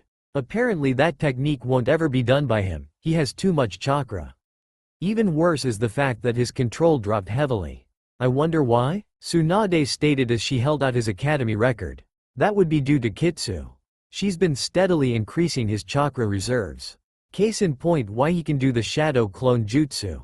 That technique became forbidden due to the stress it can cause from simply using it. 1. It severely cuts the chakra of the user down. 2. When the clone is dispersed or released, the knowledge comes back, making it an effective scout or diversion jutsu. But the knowledge one gains from it can cause mental fatigue, which was often the case in damaging most of those who use it," Sarutobi stated. "Ooh, this is gonna be interesting. I didn't think he could produce that many," the old leader stated as he witnessed Naruto performing the massive amount of clones before pummeling Mizuki. Naruto took the scroll simply because he wanted to become a genin. His failure caused him to trust the wrong person, although with that brat's luck he found a traitor in our midst and we would not have known it. "Well, I'm going to go to his apartment. I can bet that he will be a genin after this is done with," After all, it is a supplementary rule that if an academy student does bring in a traitor or save the life of a chunin, that he is promoted to genin if he isn't already one. Jiraiya stated before turning around. Oh, and he needs to receive his cut from the books he's been writing, hehe. Too bad he won't go into the adult books, he would surpass me if he did. He will not if I have any say about it. Tsunade stated before thwacking Jiraiya again on his head before dragging him out of the office. I'm only here to congratulate the brat, after that I'm going out again. She replied. It didn't take long for the two of the three legendary Sannin to reach their destination, especially by rooftop. Using their unique skills as shinobi, they dispersed the traps that layered the doors and windows before entering. Smiling, they sat down at the kitchen table, as the fox they had grown to appreciate like a family member padded up to them begging for attention. As they were petting it, they heard the familiar tone of keys jingling along with the door lock being unlocked. The two older Sannin just smiled warmly as they bore witness to a messy mop of unruly golden blonde hair peek over the kitchen counter. They knew it defied gravity, but it did so more when combined with a forehead protector with black wrapping instead of the standard blue that Genin wore. Naruto gasped as he turned to face them. A look of shock as well as surprise etched deeply upon his whiskered face. Obaa-chan. Ero Sennin, he yelled before tackling them both to the kitchen floor, hugging them warmly. Tsunade would have normally just grown angry at Naruto for doing that, however she remembered that nickname he used was a way of showing how much he cared for them. She sighed before hugging him back while Jiraiya muttered along the lines of kids having no respect for their elders. She was even more surprised at how tight his grip had become and found herself almost having her lungs crushed under the hug. Of course it wouldn't happen given that she could reinforce her bone structure with chakra, but still it caught her off guard. She smiled as she flicked his headband, causing it to fly off before kissing his forehead. You know I detest that name you have given me, Naruto-chan. She stated. She rarely called him Chan except when she felt like teasing him in the roundabout way that he teased her. I see you graduated. Congratulations, she stated warmly. Yeah, even though I failed the exam, I kinda snuck the forbidden jutsu scroll and learned a really cool technique that will help me learn things faster. It's called Shadow Clone Jutsu. My clones can learn things, and when released or attacked, the knowledge they gain comes back to me. It's really cool. What's even more cool about it is that I can make a whole load of them, huh brat? A little monkey told me that you also caught a traitor in the village, and beat the ever-living crap out of him. Jiraiya stated. Kid, I know I've said it before, but you are really something, hehe, even though you're still a short scrawny brat. The white-haired pervert stated to both increase Naruto's ego then immediately squash it down. You're just saying that cause you're jealous that I got to hug Tsunade Obaa-chan. You can't even get within a foot of her without getting thrashed, Ero Sennin. You must really be weak or something. Naruto stated with a smirk. Tsunade couldn't help but chuckle for a moment as her eyebrows arched. Jiraiya grumbled before grabbing a hold of Naruto and began to smack him repeatedly atop the boy's head. Naruto grumbled after each hit before smirking. Tsunade noticed this before grinning widely. Harem jutsu. Tsunade balked at what happened. Instead of one, Naruko, a blonde pigtailed woman with little modesty, there were 20 swarming around Jiraiya, giggling and moaning in a seductive tone. Jiraiya, the self-proclaimed super pervert, stood a snowball's chance in a volcano, which is to say before he was sent careening to a nearby wall via blood rockets from his nose. Needless to say, he was unconscious and twitching. Tsunade fell to the ground laughing at the newest anti-pervert jutsu. It was true that she enjoyed making anti-pervert jutsus that would keep men at bay, but her adoptive brother, son, proved to be quite the type that would carry on the tradition. Naruto smirked as he used Jiraiya as a mop, cleaning up the spilled blood. That'll teach Ero Sennin to beat on my head like that. So you like my new anti-pervert jutsu? Hell yeah brat. I take it as a combination of shadow clone and a henge. Very creative, by the way, here you go. She stated, tossing him an envelope. He blinked for a moment before opening it. His jaw immediately found itself resting on the floor as he stared at the amount of money within that envelope. From your first set of books titled Adventures of a Fox Ninja. I even liked your rendition of me in that. Tsunade commented before pulling out a copy. Apparently it's very popular with many kids, teenagers, and adults. It should be, it's 3 different versions. The prankster edition for kids, the action and adventure for teenagers, and romance with action and adventures for adults. Best of all, no hentai. Naruto cheered. He took the envelope and smiled before walking towards his room. Swiftly he undid a floorboard underneath his bed before stuffing the envelope into a fire and waterproof tin. Smiling, he replaced the board before coming back out with an ink brush. Taking the book from Tsunade, he smiled before autographing it for her. She smiled warmly before sliding it back into her satchel. "So how long you going to be the village this time?" Naruto asked. "Probably till tomorrow evening. I have to update the poisons registry at the hospital tomorrow morning. After that I will be at the gambling house. Ooh, then a soak in the hot springs, hehe." Tsunade stated with a small smirk. She then chuckled before tossing Jiraiya's still unconscious form over her shoulder. "Well, you should get to bed, kid. Only 7 more hours till dawn and you need a decent and respectable picture for your ninja record. By the way, how are you doing holding up your disguise? Only 3 people have seen me without it. Hinata-chan, Old Man Hokage, and Iruka-sensei, though he kinda figured it out earlier. I ranked higher in Taijutsu than the rest of the class, hehe. Sure made that Sasuke bastard surprised, hehe." Naruto shone a wide true fox grin. Tsunade smiled before nodding. With that she waved as she left. Naruto picked up Maki before walking to his room. Carefully he undid his forehead protector before hanging it on the post of his bed. Smiling warmly, he crawled into bed after changing into a sleeveless shirt and boxers before sleeping. All the while his fox sister and tenant rested upon his chest. Inside the seal, Kitsu, otherwise known as Kyuubi to mortals, smiled warmly at her tenant and pseudo-brother. She was rather happy that he managed to get up one rung of the proverbial ladder. She also knows that from here on out things would be more difficult, as it was well known in the shinobi profession that death was commonplace for both ally and enemy. She smiled happily, however, as her 9 tails slowly weaved around her, forming a circle, allowing her to watch the dreamscape that was Naruto. Naruto smirked, sitting in front of the Hokage, a copy of his ninja accomplishments laid bare before him in a yellow folder. As an academy student, he was awarded a C-class mission completion for bringing about the capture of a traitor.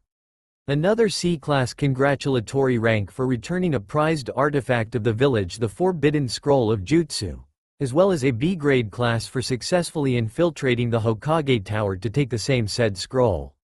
However, the details on that were kept secret and only known to the Hokage.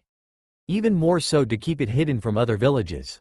However, the Hokage was not smirking, well, not outwardly. In his hands was a single photograph taken for the updated record.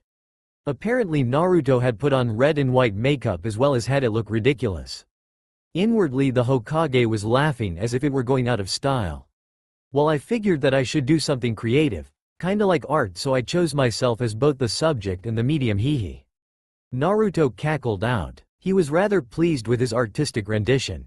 "Take it again. This photo is embarrassing for a ninja, even more so it will make your past accomplishments look like you aren't to be taken seriously," Sarutobi stated. It was rather true, however it was somewhat known that the only ones who were allowed to wear makeup were kunoichi, or those who use puppets. The idea was to draw attention to the puppeteer, not the puppet, which in many cases proved fatal for those whose attentions were not on the weapons. "What? Come on, old man. It took me 4 hours to get the paint just right," Naruto grumbled out. "Take it again, as I said. I will not have you put on a team." "Let's see how you handle this then, old man." "Jutsu," Naruto yelled out, causing a puff of smoke to cover him. When it began to disperse, there stood Naruto, the vixen. Sarutobi blinked for a moment before falling back. Granted, he was not as affected as the younger male ninja. He was a closet pervert nonetheless, so in effect he did get a bloody nose. "Please, Hokage-sama, accept the photo for me," Naruto said with a sweet and gentle voice before it was released, causing him to revert to his normal albeit loud self. "Jutsu, huh? Very tricky, don't use that again," Sarutobi stated as he wiped his nose. In his peripheral vision he caught note of a glint before the door was slid open. A brown-haired boy ran in with a long scarf. In his hand was a 5-bladed shuriken, though judging from the grip on it, the boy was clearly an amateur. "Not again, that's the 3rd time today," the elderly man exasperatedly stated in his mind. "Prepare yourself, I will be Hokage, old man," the kid yelled before part of his scarf got caught on the doorstop, causing his legs to keep going but in effect clotheslined him. Ouch! He yelled out before getting up. His shuriken lost as in his fall he had flinged it upwards. He looked around before growling, pointing a finger at Naruto he growled out. You, how dare you trip me? You idiot, you tripped on your own 2 feet, don't lie when it can be caught, you dumbass. You dare talk to me like that, you midget, loud-mouthed idiot. The kid yelled out. He swiftly found himself struggling in Naruto's grip as the blonde held the kid up eye level. His right arm clasped tightly around the front of the kid's collar. He raised his fist preparing to smack the kid downwards for his insults and lies. Put down the honorable Hokage's grandson, you whelp. An entirely black-clad ninja stated as he adjusted his pitch-black sunglasses. See, you aren't going to hit me, I'm the grandson of the Hokage. He stated before he found himself huddled on the floor clutching the top of his head in pain where a large lump had found itself. I don't care if you're the granddaughter of the old man. I'm going to go retake my photo now, but I'm not going to like it, old man. Naruto said, jutting his chin towards the Hokage. With that, Naruto walked out of the office, leaving the 2 interrupters of his meeting alone. Hokage-sama, why do you allow that thing to come into your office? He's nothing but rubbish. The ninja stated as he walked up to his superior. That, rubbish, as you call him, is Uzumaki Naruto, and he's a good kid. He will make a powerful ninja if he ever learns to restrain himself. Sarutobi stated. Besides, you lost again. He stated, pointing towards the empty spot where his grandson was. You might want to go chase Konohamaru down again, Ebisu. Ebisu nodded swiftly before disappearing out the door, his mind now worrying about his young charge. Sarutobi just smirked as he pulled out his gazing ball. He chuckled as he saw who Konohamaru was with. Hey boss, are you okay? Konohamaru asked. It seemed that everywhere they went to gather intelligence on the female body, just to perfect the jutsu for him. Naruto was beaten within an inch of his life. The first time was when Naruto told him to mimic and transform into a passing woman. What he ended up transforming into was perhaps the opposite of beauty in men's eyes. When asked, Naruto said it looked a little like the woman. What his boss, the first person to call him by his first name instead of honorable grandson or honorable little master, ended up with was a nasty beat down, while the woman just stated to not associate with Naruto. Yeah, I kinda got used to it the first time it happened, hehe. Anyways, we had live models for you, so you get the idea. We also saw pictures in the bookstore, and then of course the hot springs. Naruto shuddered inwardly. It was there that he got the harshest beating of his life, and from someone he knew. Tsunade apparently thought he was Jiraiya, and well, it took Konohamaru an hour before Naruto regained consciousness. So all we need to do now is simply practice what you learned and apply it. Now begin, the blonde-haired container stated, his bruises fading as time passed. He knew that Konohamaru was trying, but still it kept getting on his nerves. With each transformation, he yelled at him to adjust the proper areas, and after a few hours it was finally mastered. Good job, Konohamaru. Thanks, boss. Now I can take out that pervert sensei of mine, take out the old man and become Hokage. Don't forget about me. My dream is to be the best Hokage there ever was, and I'm not going to lose. Naruto chided in ruffling the kid's hair that fell from his skullcap. There you are, honorable grandson. It is time for us to go and get back to your training. Only under me will you achieve greatness and become Hokage. Go away, you perv, the kid yelled back. If you spend all your time with him, you will never obtain your dream. I am the best shortcut you have to being Hokage. Ebisu stated, his distaste with the Kyuubi container lacing his words. Naruto's eyebrow twitched in anger as he saw yet another person trying to keep his new friend away from him. Konohamaru noticed the anger in Naruto before smirking. I said go away, and since you didn't listen then I have no choice. Jutsu. Konohamaru yelled before he took on the form of a perfect proportional and lovely auburn-haired woman, the wisps of smoke barely covering her more intimate parts. Ebisu's jaw dropped as blood began to drip from his nose, however he did not lose consciousness nor go away. Such lewd and improper things will never work on me, young master, now let's go. He stated before reaching out to take his charge home by force. I should have known that hanging out with a ruffian would do this. Hey you hiding pervert, why don't you just go? Konohamaru doesn't want you around and I already feel like kicking your ass. Naruto stated as he stepped in between the supposed gentleman and his friend. You can try, you little ruffian, however I am a special Junin and I know your skills. You have no chance in defeating one of my caliber. He retorted back to Naruto. I bet I can beat you with just this move, harem jutsu. With the set of seals for shadow clone jutsu, he smirked as dozens of his clones formed from puffs and pops of smoke. The Junin just smirked before rushing forward before the smoke exploded again around his clones. When the smoke cleared, dozens of nude Narukos grabbed a hold of him, rubbing against him, uttering erotic moans. Entirely unprepared for such a maneuver, he found himself launched into orbit by twin fountains of blood. Unconscious along the whole way. Hey, what a pervert. Wow boss, that was so cool. The kid yelled at the top of his lungs, surprised by Naruto's ability to do what he couldn't. Konohamaru. What that pervert said is untrue. There is no shortcut or easy path to become a Hokage. It takes years of training, studying, and willpower. If you became Hokage just because of that, people wouldn't respect you at all, because if that's all it took, I would have become a Hokage a long time ago. I'm strong as I am right now because I trained since I was 3. However, if you want to become Hokage, you gotta beat me first. Naruto stated as he waved. Konohamaru smiled before following. From here on, Naruto ni-chan. We're rivals. I promise you I will do my best and I will beat you. Well, I guess I better go train then, huh? As the next day came, Naruto smiled. He looked at himself in the mirror as he adjusted his forehead protector. Then taking a cloth and polishing it just a little bit more to make it gleam with a shine. Taking his kunai pouch, he strapped it to his leg, put on his razor knuckle gloves, and lastly his shuriken pouch. He even smiled even warmer as he picked up his sister Fox before taking a miniature forehead protector around her neck, almost like a collar. Today was his day, the day he got put on a team, and today was the day that he would become an even stronger ninja, as well as get a date from a beautiful woman he liked in class. It was well known to the whole class that he had a crush on a pink-haired kunoichi named Sakura Haruno. Ever since he heard about the guys talk about girls in a positive form, as in boyfriend and girlfriend, he even overheard them talk about her. It was then that he decided to prove himself to his fellow classmates and ninja that he would date Sakura. Though of course she was always trying to get the attention of a certain bastard. Hell, all the girls were. Sasuke was the coolest and, in the girls' opinion, the best-looking ninja in the class. It made him sick every time they swooned over him, and what's worse is that he ignored them all. If I ever had a girl liking me, I wouldn't do what he does to them. He retorted in his mind. He then smiled and walked towards the academy. He had a light bounce in his step with his fox bouncing happily on his shoulder. He remembered how after he turned in the new photo, one that had him and his sister Fox, he had to beg to allow the Hokage to allow Naruto to bring her along.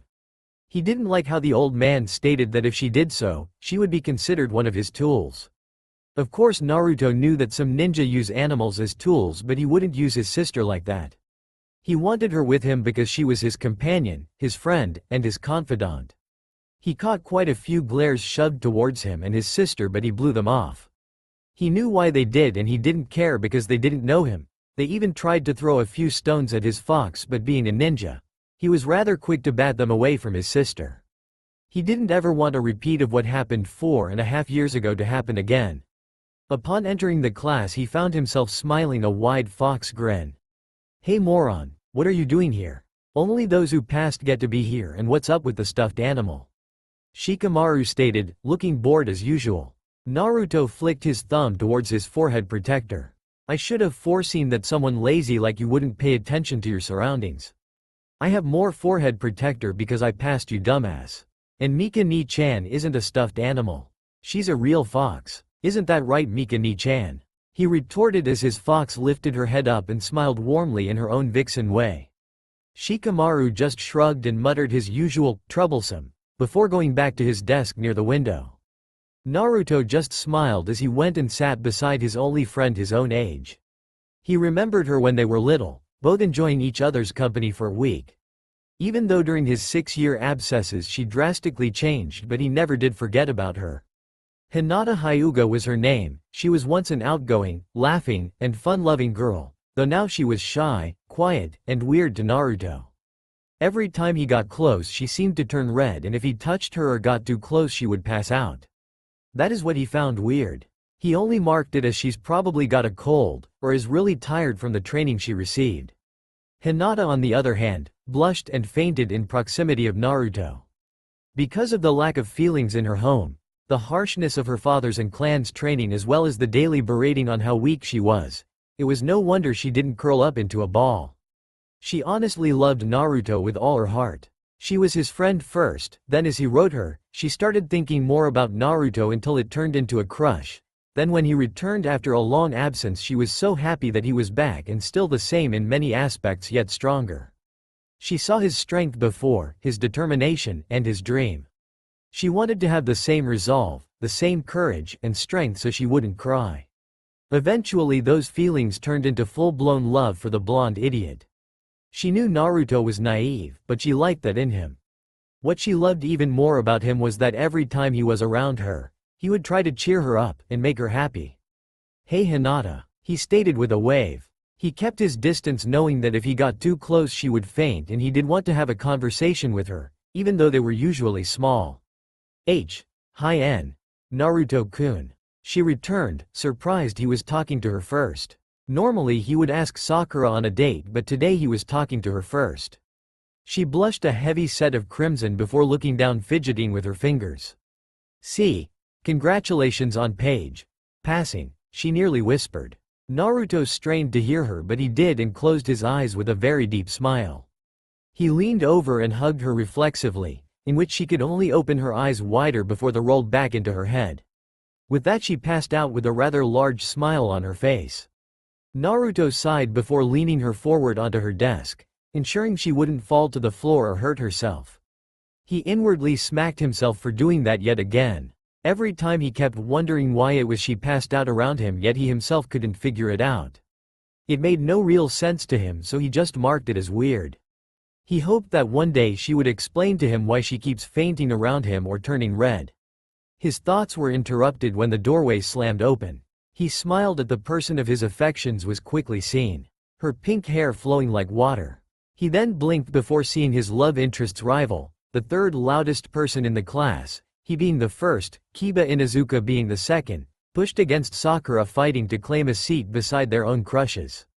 Once again he began to despise Sasuke for having all the luck of having girls swoon over him. Ino Yamanaka was her name and her mother owned a rather large flower shop in the commercial district. "Out of the way billboard brow.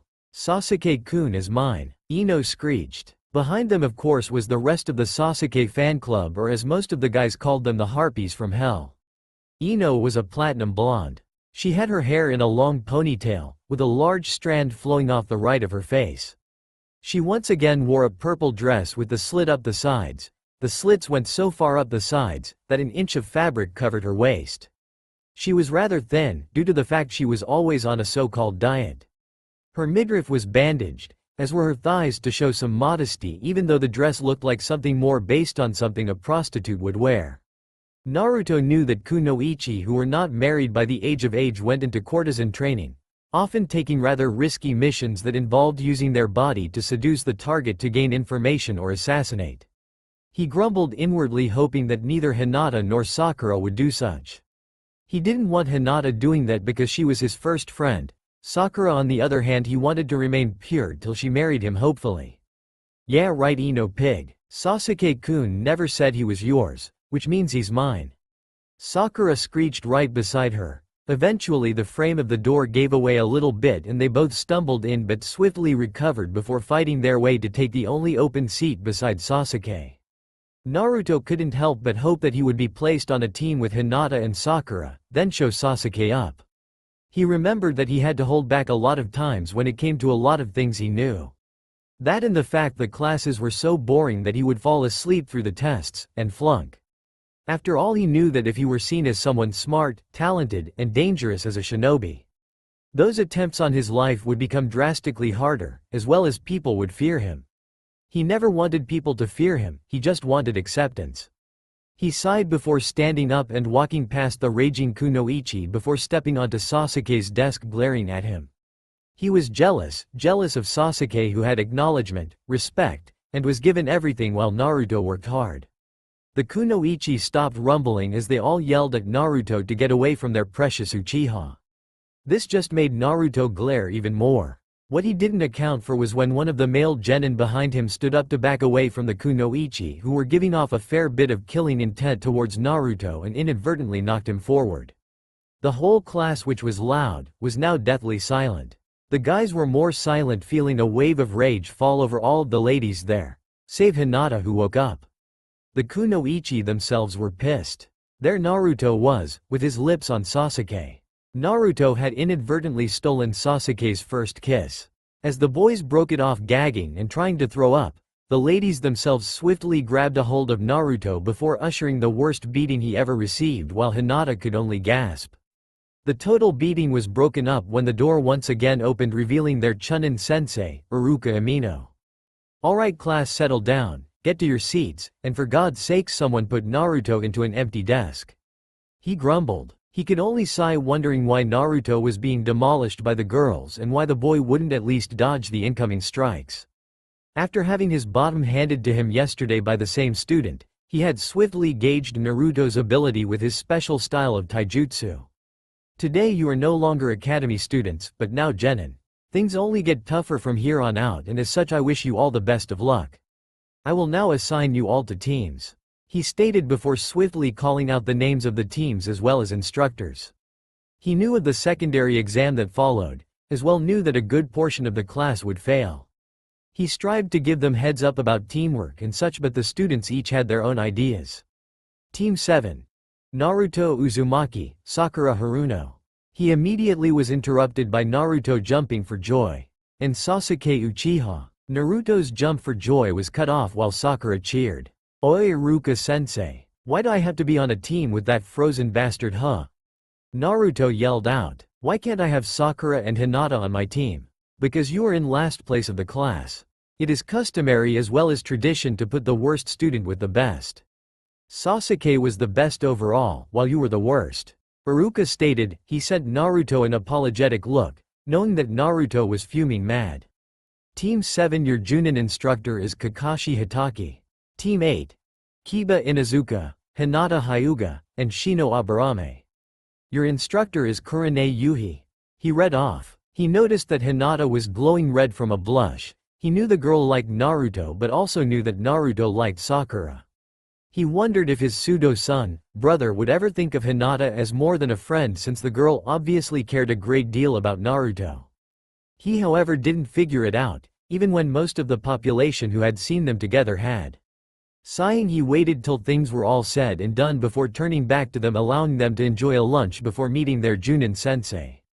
With that he walked out of the room, through the hallways and eventually all the way to the Hokage's tower. Kakashi Hitaki was a rather unique Junin. He was a known genius, as much was all of the Hitaki clan. He was legendary and wanted quite often outside Fire Country for a multitude of reasons. During the Rock and Leaf War, his talent shined quite well during the war despite the mental anguish life had cruelly dealt to him. His best friend and rival died, saving his own life during a rescue operation, even going so far as to give him one of his eyes, a recently fully activated Sharingan. After the said war, he served as an Anbu hunter nin, hoping to fill the void of losing a team member by hunting down various missing nin. This had earned him the reputation copycat Kakashi, as he often used the Sharingan to copy a multitude of jutsu from his targets before killing them. After quite a few successful hunts ranging in the hundreds, he was promoted to Anbu captain. It was during which he felt another pain of loss. Rin, a medic nin on his team, disappeared. She was the only family he had left aside from his sensei, who was now a Hokage. Born from the Inuzuka tribe, Rin was a rather calm and collected woman. She loved animals, but she felt her calling was to heal the wounded. Even in battle she was no slouch either, as most medic nin tend to be. When she disappeared, Kakashi took it to heart, the hard way. He felt abandoned by the one woman he truly loved, though never tried to show it. After a few bottles of sake, and talking with his sensei as well as Jiraiya, the legendary Toad Sennin, he had discovered the literary works of adults. Since then not a single Icha paradise has left his side, even as he now was inspecting the homes of his potential genin team. Taking account of all things that happened in his life, he kept with his best friend a promise to only train a team who truly worked together. It was such that he had retired from being an Anbu captain to a Junin instructor, and even then that he had flunked all his previous genin teams before him. Now he found himself sighing from the windowsill looking over the bedraggled apartment of one Uzumaki Naruto. Swiftly and deftly picking the lock on the window as well as disarming the added traps, he leapt inside before putting a basket of fruit on the table with a note that simply stated, "More fruit, less ramen." He then turned to the fridge and shuddered as month-old expired milk cartons were laying in a heap, their contents congealing as they had a habit of trying to escape. He couldn't help but agree that a mask had several good purposes, especially when being exposed to potentially biohazardous materials. Grabbing a trash bag, he swiftly threw away all the rotten milk, then lastly hurling the offending bag filled with dangerous noxious fumes out the window. Swiftly going through a set of seals, he exhaled a steady stream of fire, effectively incinerating the contents and the bag to nothing but a fine dust which was swept away in the wind. Out of all three, he couldn't help but feel that Naruto was cheated, yet he knew why exactly. He knew he had a chance to take the boy and raise him properly, but his own wounds never healed, and he felt even after the fourth's death that he would never grow too attached to anyone. With that, he re-engaged the traps as he left via the window again. He smiled as the sun was near its setting phase with a happy gleam on his masked face. The only way you could tell was simply the way his visible eye curled downwards as his cheek rose. Swiftly walking towards the classroom, he couldn't help but wonder if the last Uchiha survivor, the first female Haruno to ever be a ninja, and the Kyuubi container would do well together. Immediately upon opening the door, his senses were sent careening as chalk dust from a fallen eraser, which landed atop his silver mane of hair, assaulted his only open eye. "My first impression of you all, I hate you. Meeting on the roof, 3 minutes," he stated, even though he was laughing inwardly. As he body flickered to the roof, he simply stood against one of the air conditioning units waiting for his team. 2.5 minutes later they arrived, causing him to smile again. "Well, to find out each other and ourselves we are going to go through an introduction. Tell everyone your name, likes, dislikes, and dreams for the future," he stated as he pulled out a book with the censorship sign upon it. Sensei, shouldn't you go first so we can understand what you mean?" Sakura asked. They were rather confused about him. He fell so easily for Naruto's prank, yet they all could feel a sense of power with him. "My name is Hitaki Kakashi. I have a few likes, a few dislikes. As for my dream, I'm not telling," he stated, though inwardly he was already answering for himself. "You're up, Pinky," he stated. He could visibly see the twang of anger on her face and he enjoyed it. If anything, if they didn't pass, then the next 2 days would be entertaining for him at least. "My name is not Pinky, it's Haruno Sakura. I hate Naruto and perverts.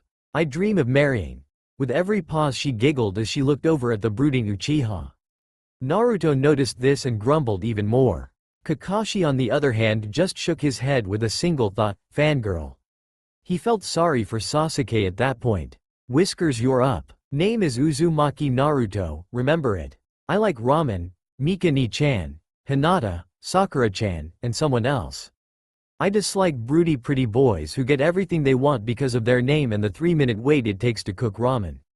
My dream is to be the best Hokage ever so that everyone will stop disrespecting and acknowledge me for who I am, not who I keep inside," he stated. The last part was merely a whisper caught on the wind.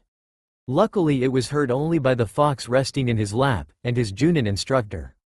"Oh, and this little vixen here is Uzumaki Mika. Yeah, this is the first time I'm talking. No, you're not imagining it. Yes, I am a fox. And no, the only person who gets to pet me is Hinata-ni-chan and Naru-ni-san. I like sleeping, playing, and my brother. I dislike dogs, and people who hurt foxes. My dream is to see Naru-ni-san be Hokage and to protect the village, proving that we foxes aren't evil, just misunderstood," the fox stated, taking everyone there by surprise. "What? Okay. I'm going to have to talk to you two after this, Naruto and Mika."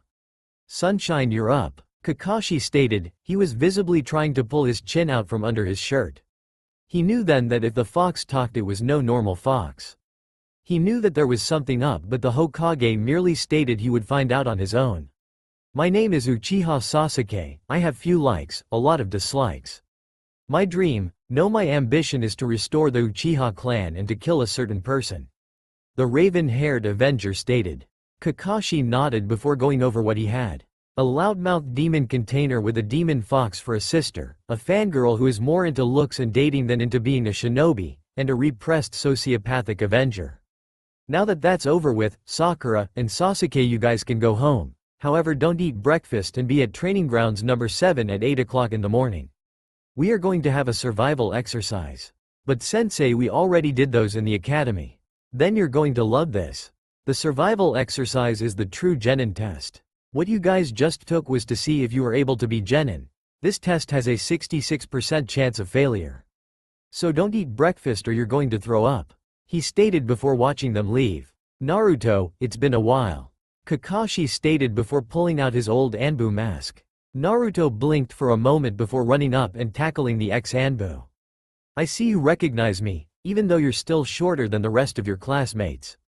Oi Kakashi-sensei, that's not fair, I'm still a kid, Naruto stated. So you want to know, huh? Not here though, a raven and a mockingbird are too close, Naruto whispered. Kakashi nodded, glad that he didn't slack off on sensing presences. He nodded before grabbing Naruto and the fox before disappearing in the swirl of leaves. Behind them, Sasuke and Sakura just grumbled before going their own separate directions. Kakashi smiled, appearing with his passengers atop the Hokage monument. How did you know this was my favorite place to come to talk? I just know. Anyways, Mika, you can unfurl your tails. I know you're also sharing with Kyuubi. Kakashi deadpanned. Hehe. I guess we gotta work on your genjutsu then, Kitsune-chan and Mika-ni-chan. Naruto stammered out as he scratched the back of his head nervously. Anyways, I guess you would consider her half demon, but please don't let it be known, Kakashi-sensei. She's my sister, both of them are, he pleaded. Kakashi just chuckled before ruffling the top of the kid's head. Don't worry, Naruto. I won't tell. Besides, the only ones who know of it are us Junin instructors, the Hokage, and the Anbu. It took a while, but we did manage to weed out the morons who don't see you for you. In any case, I want you to be careful. Ibiki and Anko send their regards, by the way, Kakashi stated as he read his little erotic book. Hehe, I was wondering why I haven't seen them. Well, is there anything else? Well, since you introduced your sisters, they are a part of the team, so they have the same training as everyone else. Other than that, just do your best. See ya. With that, Kakashi disappeared in a swirl of leaves. Naruto nodded before walking with his sisters to the gates. He promised his 2 other senseis, the 2 of the 3 legendary senin, that he would see them off, and to him, he always made sure to keep his word or die trying. Maki and Naruto's stomachs grumbled as they made their way towards the training area 7 as was instructed. They wanted to be there early, just to ensure they got some training time. This of course was shot down when they saw a sleeping Sakura against a tree and the ever-brooding Sasuke leaning against a large wooden training post. Naruto grumbled as he nodded towards Sasuke. The angsty preteen looked over at him before arching his eyebrow and giving a smirk. Hey moron, what did Kakashi-sensei want to talk to you about? He demanded more than requested. Oh, just that I do my best and take care of Mika-ni-chan. Why are you jealous? Naruto retorted. Before long they were at each other's throats, sending insults back and forth. Sakura, being the waking fangirl that she is, stomped right up to Naruto before sending a massive hammer punch into his head, instantly forcing it to become swift friends with the ground. They had been there for a few hours already and still their sensei did not show up. Naruto swiftly got back up only to see Sakura hanging off Sasuke's arm. He went to retort but was stopped as he heard and saw the leaves swirl, revealing a rather late instructor. Yo, I got lost on the road of life, he stated with a wave of his hand. In truth, he just stayed up late drinking with Anko and didn't get up till a few minutes ago. Liar, Naruto and Sakura yelled in unison. They were already in a bad mood. All 3 did as they were told. Didn't eat breakfast, though Sakura was far worse by choosing that night to start her low food intake diet. On top of which they also had not slept well either, due to the fact of how stressful a teenage mind becomes when faced with adversity like thus. The rules were clear last night that if they failed, they were to go back to the academy. Kakashi smiled underneath his mask, but it only became visible to his one eye. He simply held up 2 bells that jingled in his grasp. You 3 are to do your best and take these bells from me. You have until noon, he stated as he set down an alarm clock. Sakura looked at the clock, then at the bells before arching an eyebrow. But sensei, there are only 2 bells and 3 of us. The pink-haired kunoichi in training stated. Yes, that means at most 2 of you will pass. The one that doesn't get a bell will be tied to the training log, and forced to watch me eat their lunch in front of them before going back to the academy. Oh, and a bit of advice, unless you come at me with killing intent you won't succeed. Got that, my little midgets? Kakashi stated, only to watch as Naruto rushed at him, drawing his kunai with the intent to cause bodily harm. Kakashi swiftly snatched Naruto's wrist in his hand before twisting in painfully for the blonde, causing the reaction of anger and embarrassment as Kakashi held the boy's wrist, forcing the point of the arrow-like kunai to be a scant millimeter from the back of Naruto's neck. Well, you got the urge to kill, right, but you jumped the gun, he stated before tossing Naruto back. I didn't say begin. Well, now you can begin. With that the group dispersed. He smirked, sensing that 2 of them had the right idea to hide and judge what they should do, but Naruto just stood there with his arms crossed. His kunai deposited back into his pouch. Well, you're a bit off, aren't you? Enough with the games, Kakashi-sensei. You and me, here and now. Naruto stated with seriousness. Lesson 1, Taijutsu. Kakashi stated before reaching back into his pouch. This caused Naruto to stop in mid-step, beginning to wonder why his new sensei said that when he was reaching for a weapon. Kakashi smirked before pulling out a little orange book with the title being Icha Icha Paradise. Why are you reading that shit at a time like this? Naruto yelled. He was infuriated, to say the least, that his own sensei was writing him off as someone that was weak. Kakashi didn't look away from the book at all as he stood in a relaxed stance. I want to see what happens next, besides it's not like you can do anything, the teacher stated. He did enjoy causing his opponents to show their emotions, thus making them extremely predictable. However, if he really read the reports, Naruto was perhaps the most unpredictable of all the ninja in Konoha. With that, Naruto rushed using the academy standard taijutsu style. He figured he would test the waters at least at this point, though he wondered why his sensei was treating him like he was worth nothing. He jumped up intending to land a spinning heel kick, only to be blocked by Kakashi's metal-plated hand. Using his leg as an anchor, he flipped backwards before rushing with a straight-armed punch, intending to land the blow in the midsection of his instructor. Kakashi giggled at his book while brushing the offending limb away. Naruto growled but smirked inwardly as his mind began to run through scenarios. He chuckled as he went into a sweeping leg kick, intending to knock the Junin off his feet. However, this was a well-planned feint, as he would make his own sensei underestimate him again. His hands flickering with a subtle speed through 2 seals that were by no means easy to catch. He looked forward for his suspected sensei, knowing the man was behind him. You should never show your back to your opponent, Kakashi stated as he formed a seal while holding his book in one hand. Naruto, run! Sakura yelled from her position. She inwardly was disgusted at Naruto's performance. When she was the seal, she could only have the feeling that Naruto would be done for. However, she was surprised with what happened next. Konoha Ultimate Taijutsu Form, 8,000 Years of Death. Kakashi called out before charging chakra to his fingertips as he thrust upwards, striking Naruto in his posterior, ultimately striking the sensitive nerve, causing the young genin to howl in pain as he flew through the sky and ended up in the river. Naruto held his ass, feeling the sharp pain subside as he pocketed something into his jacket. He smirked warmly before commencing the second plan, forming the appropriate seal. Pop's underwater heralded the form of 3 shadow clones. Each of the shadow clones smirked, unslinging shuriken before tossing them through the water at the perverted ass-poking Junin. Kakashi looked out at the water, sensing a spike in chakra before deflecting the said shuriken. He felt a slight pain in his hand as he noticed the said shuriken had indeed cut through the metal plate on his gloves and ultimately kicking his hand. He couldn't help but smile as he realized Naruto was by no means an idiot, as he had seemingly knew how to apply his chakra manipulation to his weapons. He smiled, knowing that a certain smoking Junin would be surprised, and with that he began to dodge the clones that burst out of the water, preparing to land blows. Within moments he dispatched them while Naruto crawled out of the water sputtering. Kakashi smirked as he leapt back to a tree, laying a trap and a bell on the ground before rushing to a hidden perch. Naruto looked around before seeing a bell. He chuckled before running over to it and grabbing at it, only to be caught by a trap. He grew upset with being caught like a fox in a trap but smirked as Mika rushed over to snatch the bell. Mika held it in her mouth before she too was caught and yelped in surprise, causing the bell to be dropped. Lesson 2, if it looks obvious, it's an obvious trap. Shut up you ass-poking pervert. Naruto yelled out as he struggled. Kakashi just smirked before dodging kunai and shuriken thrown at him. Sasuke gasped before leaving to find another hiding spot, his position revealed, as he inwardly cursed himself for falling for such a ploy. Kakashi smirked before rushing off to his recent location, however he felt he should deal with that one last. He turned immediately heading for Sakura. Sakura on the other hand chuckled at Naruto and his sister's stupidity before being caught off guard. She turned around to see Kakashi standing behind her before she screamed.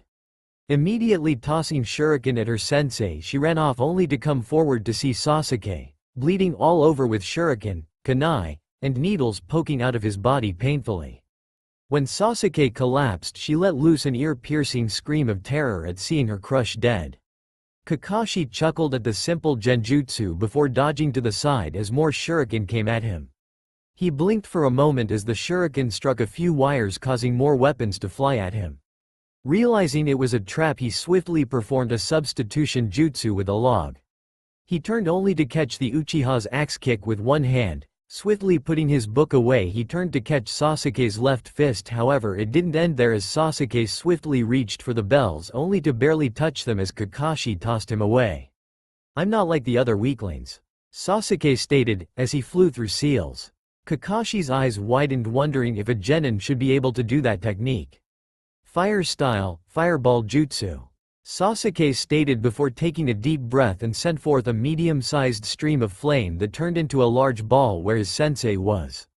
As the smoke and smoldering flames stayed for a moment, they swiftly dispersed, revealing nothing but burnt grass and charred soil. He looked left then right, behind and above before wondering where his sensei was.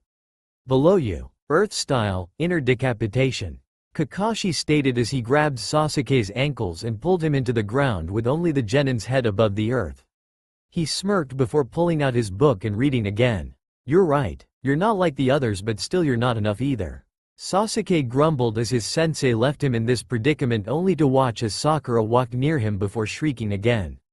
With that, she once again succumbs to terror and passed out, thinking that all that was left of her precious Sasuke-kun was his head. Meanwhile, Naruto smirked as he got out of his trap, only to let his sister out before walking over towards the strange rock in the training field. Utilizing swift unseen hand seals, he managed to switch the two bells with a shuriken from Sasuke and Sakura.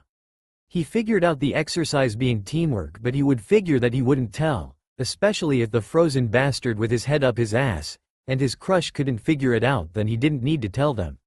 He saw the bento boxes before cackling with glee.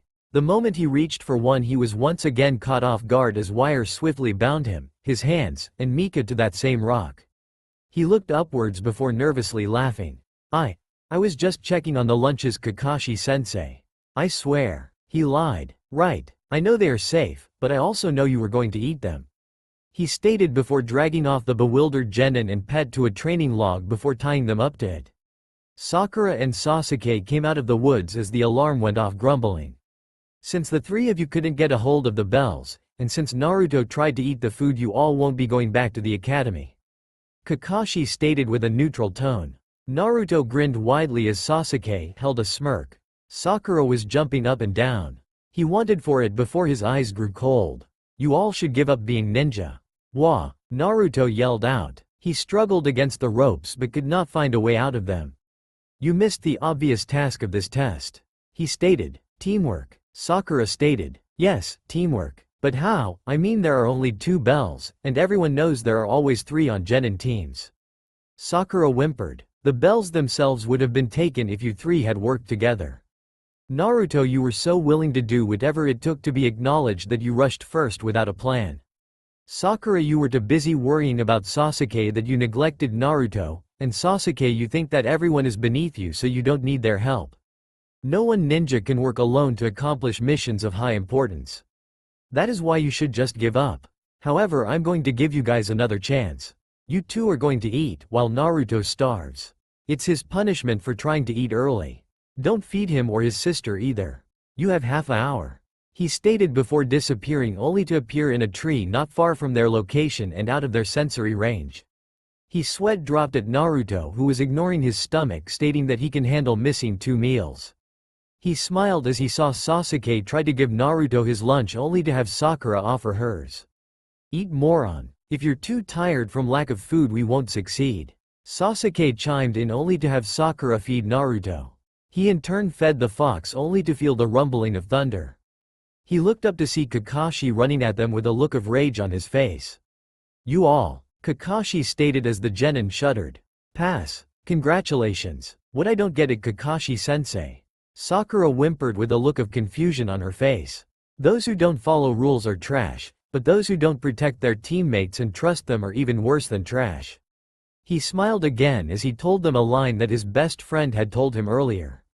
"Come on, you guys can have the rest of the day off," he stated as he led Sakura and Sasuke away. Naruto was merely protesting in rage while he still stood tied to a pole with the fox. Naruto calmed down as soon as they all had left beyond his field of vision. With a smirk, he forced his trap to work, causing a loud poof of purple smoke to appear off in the distances. Counting down from 10, the moment he reached 0, Kakashi showed up covered in purple paint. "Alright, what did you do? I read in a textbook to always look underneath the underneath. In any case, your bells are in my pocket. I switched them with simple paintballs after using a substitution and henge on them. That's all, serves you right for being late, Kakashi-sensei." Naruto chided out as Kakashi cut the rope binding him to the pole. "Ever the prankster, I see. Best type of training in my opinion if you want to learn how to be fast and stealthy. After all, I did manage to outrun 4 Anbu and 8 Chunin when I painted the Hokage monument." Naruto shot his fist up, cheering that fact. "So how much have you held back, I wonder? That is for me to say when I feel like it. After all, a ninja doesn't show every trick he has. Well, see you tomorrow, sensei. Ramen, here I come," Naruto yelled as he took off for his favorite restaurant. Mika looked at the sprinting form of Naruto before shaking her head. "I don't suppose I could get the answer from you, would I, Mika or Kitsu?" Kakashi deadpanned as he wondered. "If I were to say, I would say that he's been holding back a lot of knowledge, although he's still an idiot when it comes to non-combative things and girls. I can't believe he developed a crush on Pinky when Hinata is infatuated with him. How he doesn't notice that is beyond me. As for battle, you witnessed what he could do, and he didn't even use his signature taijutsu style either. Ah well, I better catch up to him, otherwise he will literally empty his wallet and bank account," the fox stated before chasing after her brother, leaving a befuddled Junin instructor. The very next day was rather boring to say the least. Once again the 4 were waiting upon the bridge. Sakura was just as determined to go on a date with her idol Sasuke, as Naruto was about becoming Hokage. Naruto and Mika the vixen were discussing to themselves pranks and other battle strategies they could apply. Sasuke was in his permanent scowl mood as he tried to wrench his arm free from Sakura. Every once in a while Naruto would turn and scowl at Sasuke for ignoring his love interest, which in turn led Sakura to yell and thwap Naruto's head with her knuckles. And as usual, the blonde idiot would ask Sakura for a date, earning him another rapture of knuckles against his head. This was what Kakashi witnessed from his tree perch while he watched and read another favorite of his aside from Icha Icha Paradise. This was a blue book labeled Adventures of the Ninja Fox. He was rather surprised when the Hokage gave it to him to read as a mission. Kakashi at first tried to put it off, but his curiosity got the better of him. When he asked who the author was, he was even more surprised when he found out that New Kitsuzi was Naruto Uzumaki's pen name. After a few hours he needed an emotional break from the book, and thus he showed up in front of his genin with a scroll dictating their missions. Today was the first one that all genins did. No matter where they were, there was always a lost pet. It just so happens that Fire Country, in which Konoha resides, has a cat. A skittish, afraid of its owner, tabby cat named Tora. Kakashi chuckled, remembering his first experience with catching a cat. It was after all the Fire Daimyo's daughter, who is now the wife of the new one, who had a black tabby cat named Cage. If things were as they were then as they were now, he could almost believe that it would be a good day to annoy his genin. With that he smiled, though it was only visible through his eye. "Yo," he stated, waving his hand. "You're late." Naruto and Sakura screamed. They were furious, having to wait hours on end for their sensei to show up. Sasuke glared to say nothing and the fox just slept lazily upon Naruto's shoulder. Sorry, I had to help an old lady across the street, while defending her honor from rabid rats. He lied, though it was rather smooth for him. Liar! The two hot heads yelled back, their arms crossed. Anyways, I have your first mission for you. Sasuke, I'm letting you lead it. You're also going to need these, he said, handing the mission scroll as well as 3 microphones and earpieces. He slid his own on before sitting down upon a tree stump. Sasuke quickly fit his to his head before opening the scroll up. As he read a little bit, his eye began to twitch. If it makes you feel any better, this was my first mission when I was put on my genin team, and look how I am today, he stated with pride in himself. Sasuke grumbled before testing his radio. Naruto was the next to fit his on before reading the scroll. He was about to retort, but a growl from the fox said it all. A god-damned cat, Mika stated with anger. Naruto ni-chan, let's just get these over with. Kitsu said that genin did a lot of these missions just to earn the right to do higher rank missions. She stated, but she was still angered and annoyed. She unfurled herself from around Naruto's neck and shoulders, stretching much like a cat before looking towards Kakashi. I hope you have something that has its scent on it. It would make it easier to track down, she stated as she thought of a faster way of tracking down the said cat. Kakashi nodded before pulling out a little chew toy. Mika quickly sniffed it before smacking it with her paw towards Naruto. He nodded, catching it before sniffing it as well. Sasuke shook his head as Sakura could only agree with her inner voice that Naruto was in some way a freak. Naruto tossed it back to Kakashi before turning and walking towards the direction that the scent was coming from. After many attempts, they managed to box an area in where the cat had run through. Golden Fox to Cyclops, target is in sight. A voice broke over Kakashi's headset. Cherry Blossom confirms target is in sight. A female voice then stated. Silcops to Raven, does target have a pink ribbon on its ear? The one-eyed pervert asked. Raven confirms. Target has a pink ribbon on its ear. A darker, more annoyed voice retorted. Capture the target, he stated, giving the order while not once taking his one eye off one of his beloved manga. Not long after the order, he wrenched the earpiece away from his head as screams of pain signaled from Golden Fox that the target was indeed clawing or attempting physical and bodily harm towards its captor. God-damned fucking piece of shit cat, Naruto yelled over his microphone as he held the cat out by the scruff of its neck. His face, hands, and arms were marred with dozens if not hundreds of claw slashes, making him appear like he dove head and hand first into a wall full of briars without stopping. The cat looked at him, giving him its own version of its evil eye at being caught. Sasuke on the other hand tucked his hands into his pockets after reporting successful capture of the target, while inwardly he was snickering at Naruto's luck. Sakura looked at the cat while happy at how Naruto was treated. He honestly annoyed her more than her supposed best friend did, and to her that was a lot. Naruto kept the cat at an arm's distance away while looking at the evil feline. Sasuke walked up beside him, giving him a look of condolence. Next time, we feed it to Mika, he stated. Naruto nodded silently, smirking towards the cat with a dangerous glint, causing the said feline to mew and struggled to get away from its executioners by the looks of it. Sakura noticed the cat before taking it from Naruto's grasp, much to the cat's liking as it purred contentedly at its savior. Mika hopped back up onto Naruto's now safe shoulder after having to run in with the cat earlier.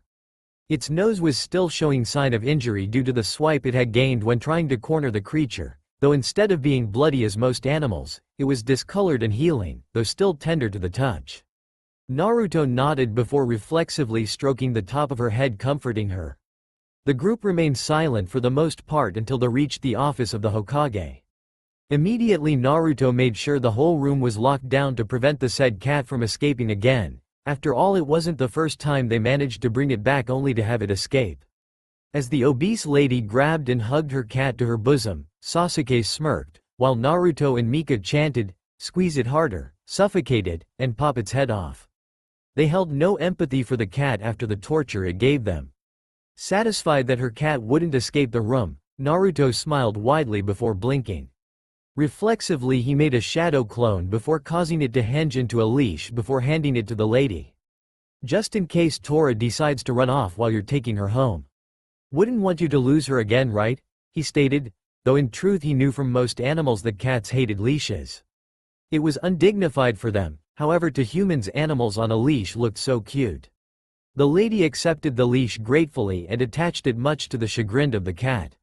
"Now be a good kitty cat and don't run away again," he stated clearly. With that being said and done, Sasuke nodded towards Naruto, glad that his idiot team member did something right for a change, even more so the fact that it involved humiliating the cat. Each receiving their expected pay, Naruto merely filled his wallet up, something that resembled a bloated frog with a slug on top of its head. "Oi Sakura-chan, would you like to get some ramen with me?" Naruto asked, hoping that she would say yes. "No Naruto. God you're annoying," she yelled while bringing her fist crashing down upon his head. Sasuke-kun. Would you?" Her voice and personality swiftly receded, doing a 180. "No," he stated clearly before leaving. Kakashi just chuckled at his genin team, knowing that each had their own strong points and weaknesses, though their teamwork left something to be desired, but that was the point of these D-grade missions, to work on their teamwork. He watched Naruto carefully. After the incident with the bells he tried to figure the kid out entirely. However, this was often cut short when he decided to see what the Avenger was up to. He knew exactly why he was chosen to lead this team especially. One of course was that he had the Sharingan eye and was to assist Sasuke in using his. The other was that he was to watch Naruto and be there in case the seal slipped. He didn't quite trust the fox, but that was given since the only fatherly figure he had in his young life was his teacher, who had sealed the fox into Naruto. Sakura on the other hand was the genin assigned to the team because her genjutsu skills and chakra control offset the Uchiha and Uzumaki, who were lacking in both departments. He knew Naruto knew the basic genjutsu, such as hiding things. It was common especially for his prankster side. Sasuke on the other hand wanted nothing to do with genjutsu since his main goal in life was to kill his elder brother, whom can see through all genjutsu, so why learn something that is pointless? Or so Sasuke stated on his report to the Hokage about his skills. Picking up his book he silently followed the Uchiha back to his mansion, which 5 years ago was the site of a slaughter. At another training field 3 wary genin sat down comfortably upon 3 tree stumps, their lunches spread out before them thankfully from one of their teammates. Team 8, as they were recently dubbed, the Information Gathering and Recon Science Team. Upon it was the male heir to the Inuzuka tribe, one loud-mouthed, brash, unkempt Kiba and his companion Akamaru. Sitting silently beside him was another heir, though to the most powerful and secretive clan, Hinata Hyuga, who was timidly enjoying her lunch with her new friends. Though she was happy, she couldn't pull her mind away from her secret love interest. The more she watched him, the more she became infatuated with him, almost bordering on stalking one would say. Inside her mind was a torrent of questions, regarding how everyone else seems to speak ill of the boy when all he does is try to help people feel better and be happy. If he were a cloud, there would be no silver lining, because the cloud would be pure silver, or in her imagination gold with blue hues. She blushed secretly to herself as she nibbled on her rice balls. The last genin member of their team was also an heir, but to the most secretive clan, though not by choice. They were often viewed as dark, disgusting, and filthy because of the insects they allowed within their bodies. This of course led the clan to be shied away from but often called upon when in need of loyal and true assistance to Konoha. Shino Aburame was the name of the stoic and gloomy boy. It was true that he never had many friends, if any at all, but then again he was always quiet, more so than Hinata, which in turn irritated Kiba more than anything since their personalities were exact opposites. Whereas Kiba was short-sighted, brash, impulsive and loud, Shino was quiet, reserved, constantly thinking far ahead, and patient. Hinata was just the shy medium between the two. Their Junin instructor on the other hand was none other than the Ice Queen herself. The untouchable, unobtainable woman Kurane Yuhi, mistress of Genjutsu. Her skills and creativity with mind-altering attacks and defenses were in themselves legendary. She smiled down at her genin, happy at how well they worked together. Their skills complementing each other perfectly. The Inuzuka tribe had the best sense of smell, the Hyuga the best sense of sight, and the Aburame clan, a mixture between scent, hearing, and sight. Their bugs were perfectly suited to any environment that was either forest, water, plains, swamps, deserts, and mountains. The only place that they were not as useful in were snowy areas, but then again that was natural since no insect or aburame would be caught dead near frozen areas. Kurane also was glad to have Hinata upon her team. She hoped that despite what her father had stated verbally, though differently through written, that she could assist in bringing Hinata back her confidence. Kurane-sensei. Hinata stuttered out while still in deep thought. Yes, Hinata? What can I help you with? She asked. I was wondering why people hate certain people of the village when those are nice. She absent-mindedly asked before clasping her hand over her mouth. Kurane arched an eyebrow for a moment before her lips turned into a Cheshire cat-like grin. Haha. Hinata, why do you worry about that idiot? I mean, it's obvious that he's weak, talentless, well except in taijutsu apparently, and totally not worth your time unlike me. Kiba stated. Hinata glanced over at him for a moment before sighing. Kiba-kun, why? You shouldn't say such things about people. Hinata stated out. I'm going to go out on a limb here and guess this has something to do with a certain blonde-haired prankster.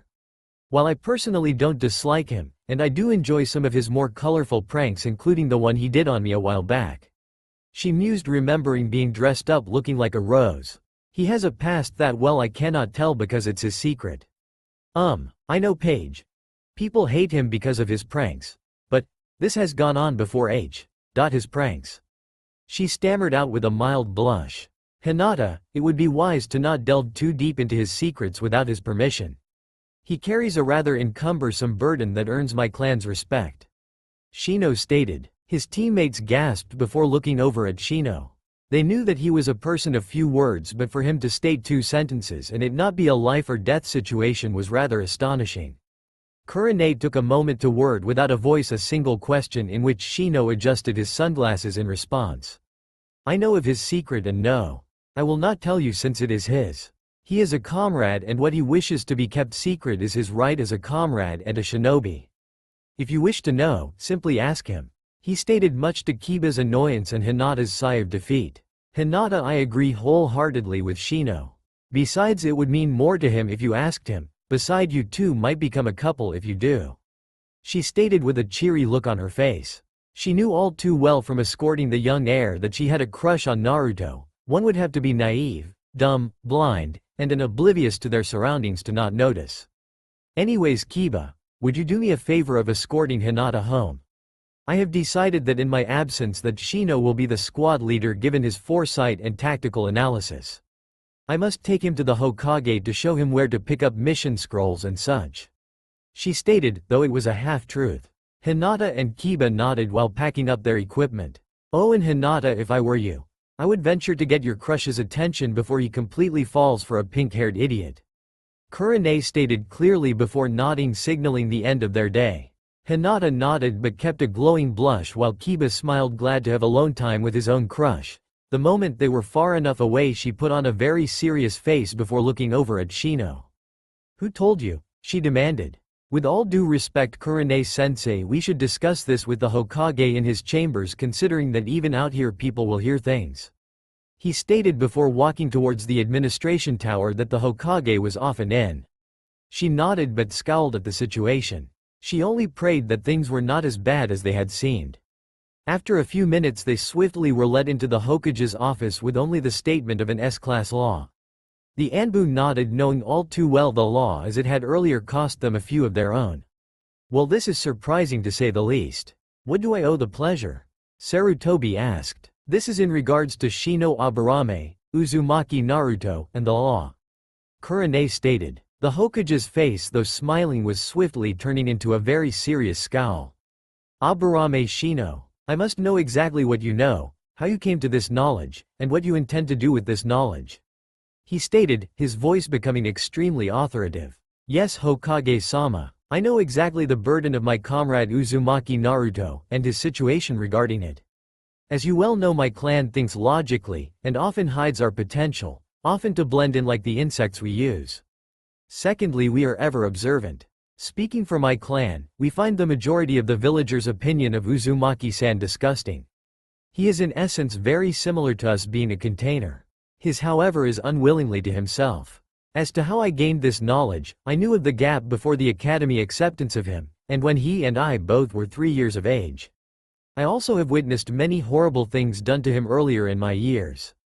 Then there is also the fact that both my personal hive, and the enclave at my clan's residence that proves my theory. To simply state it, Uzumaki-san is the sacrificial container for Kyuubi, the nine-tailed demon fox.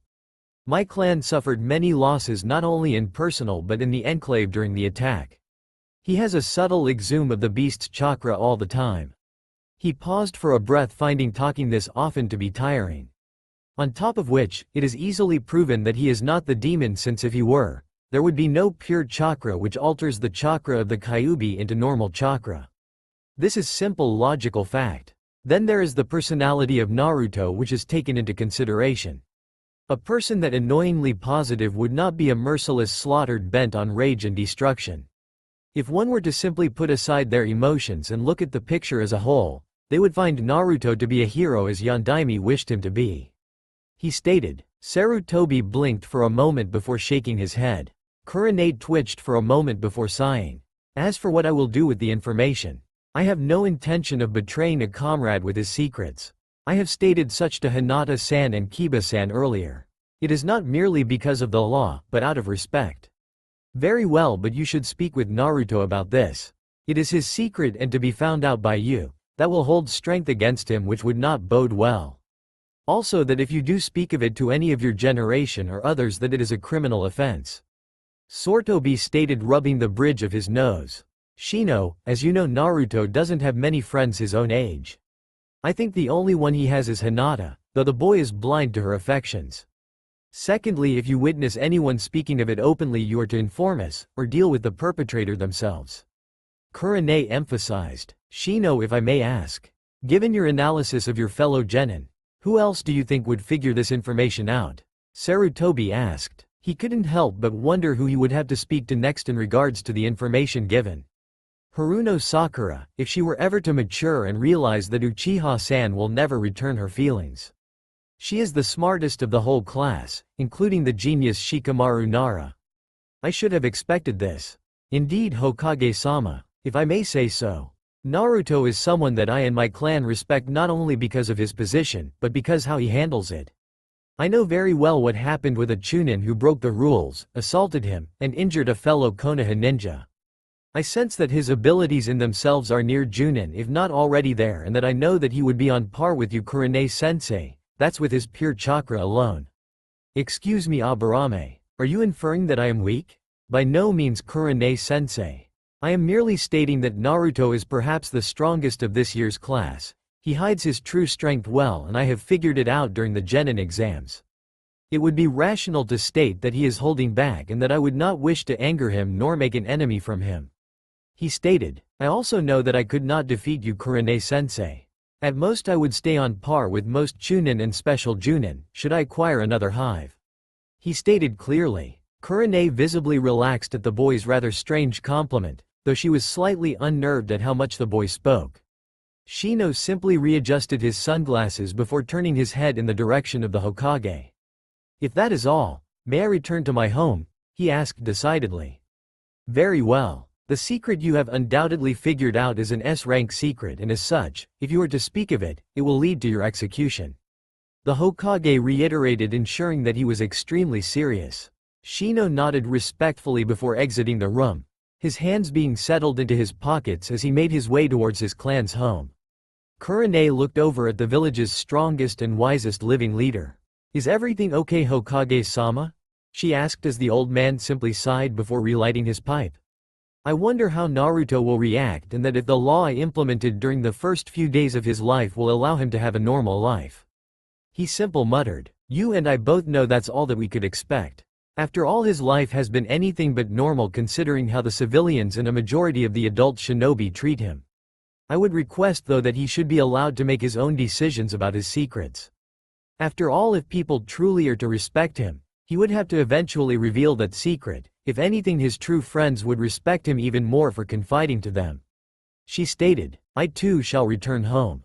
And with that she bowed before exiting. The Hokage sighed before rolling up his sleeves and looking over at the paperwork, wondering how his successor was ever able to get the mountains of paperwork done within an hour. Naruto sighed as he drug himself home. He was truly exhausted, a day full of missions though he considered them to be detrimental to his sanity, on top of which the sparring matches he had with both Sakura and Sasuke were unnerving and painful. If that was all he could see that he would still have energy, but then Kakashi-sensei just had to go and drill them in teamwork exercises which involved himself being a target while Sasuke and Sakura were the ones to defeat him. Even the use of his intelligent strategies and a bit more show of his personal taijutsu style ended up with him being beaten, burnt, and drugged through the ground in a proverbial hell. His sister was also in the same state of mind as she limped up beside him. Twice Sasuke had kicked her away, dislocating her left legs during the exercise, and looked pleased afterwards. Even then Kakashi didn't say a thing, though it irritated Naruto to no end, though the highest point of his day was when he got to talk with Hinata on his way home. He couldn't quite figure out how she kept blushing and twiddling her fingers nervously, but he didn't mind. He was just glad she was there on his usual abysmal walk through the prejudiced village. Sighing, he opened up his cabinet and swiftly pulled out a few ramen cups before boiling some water on his stove.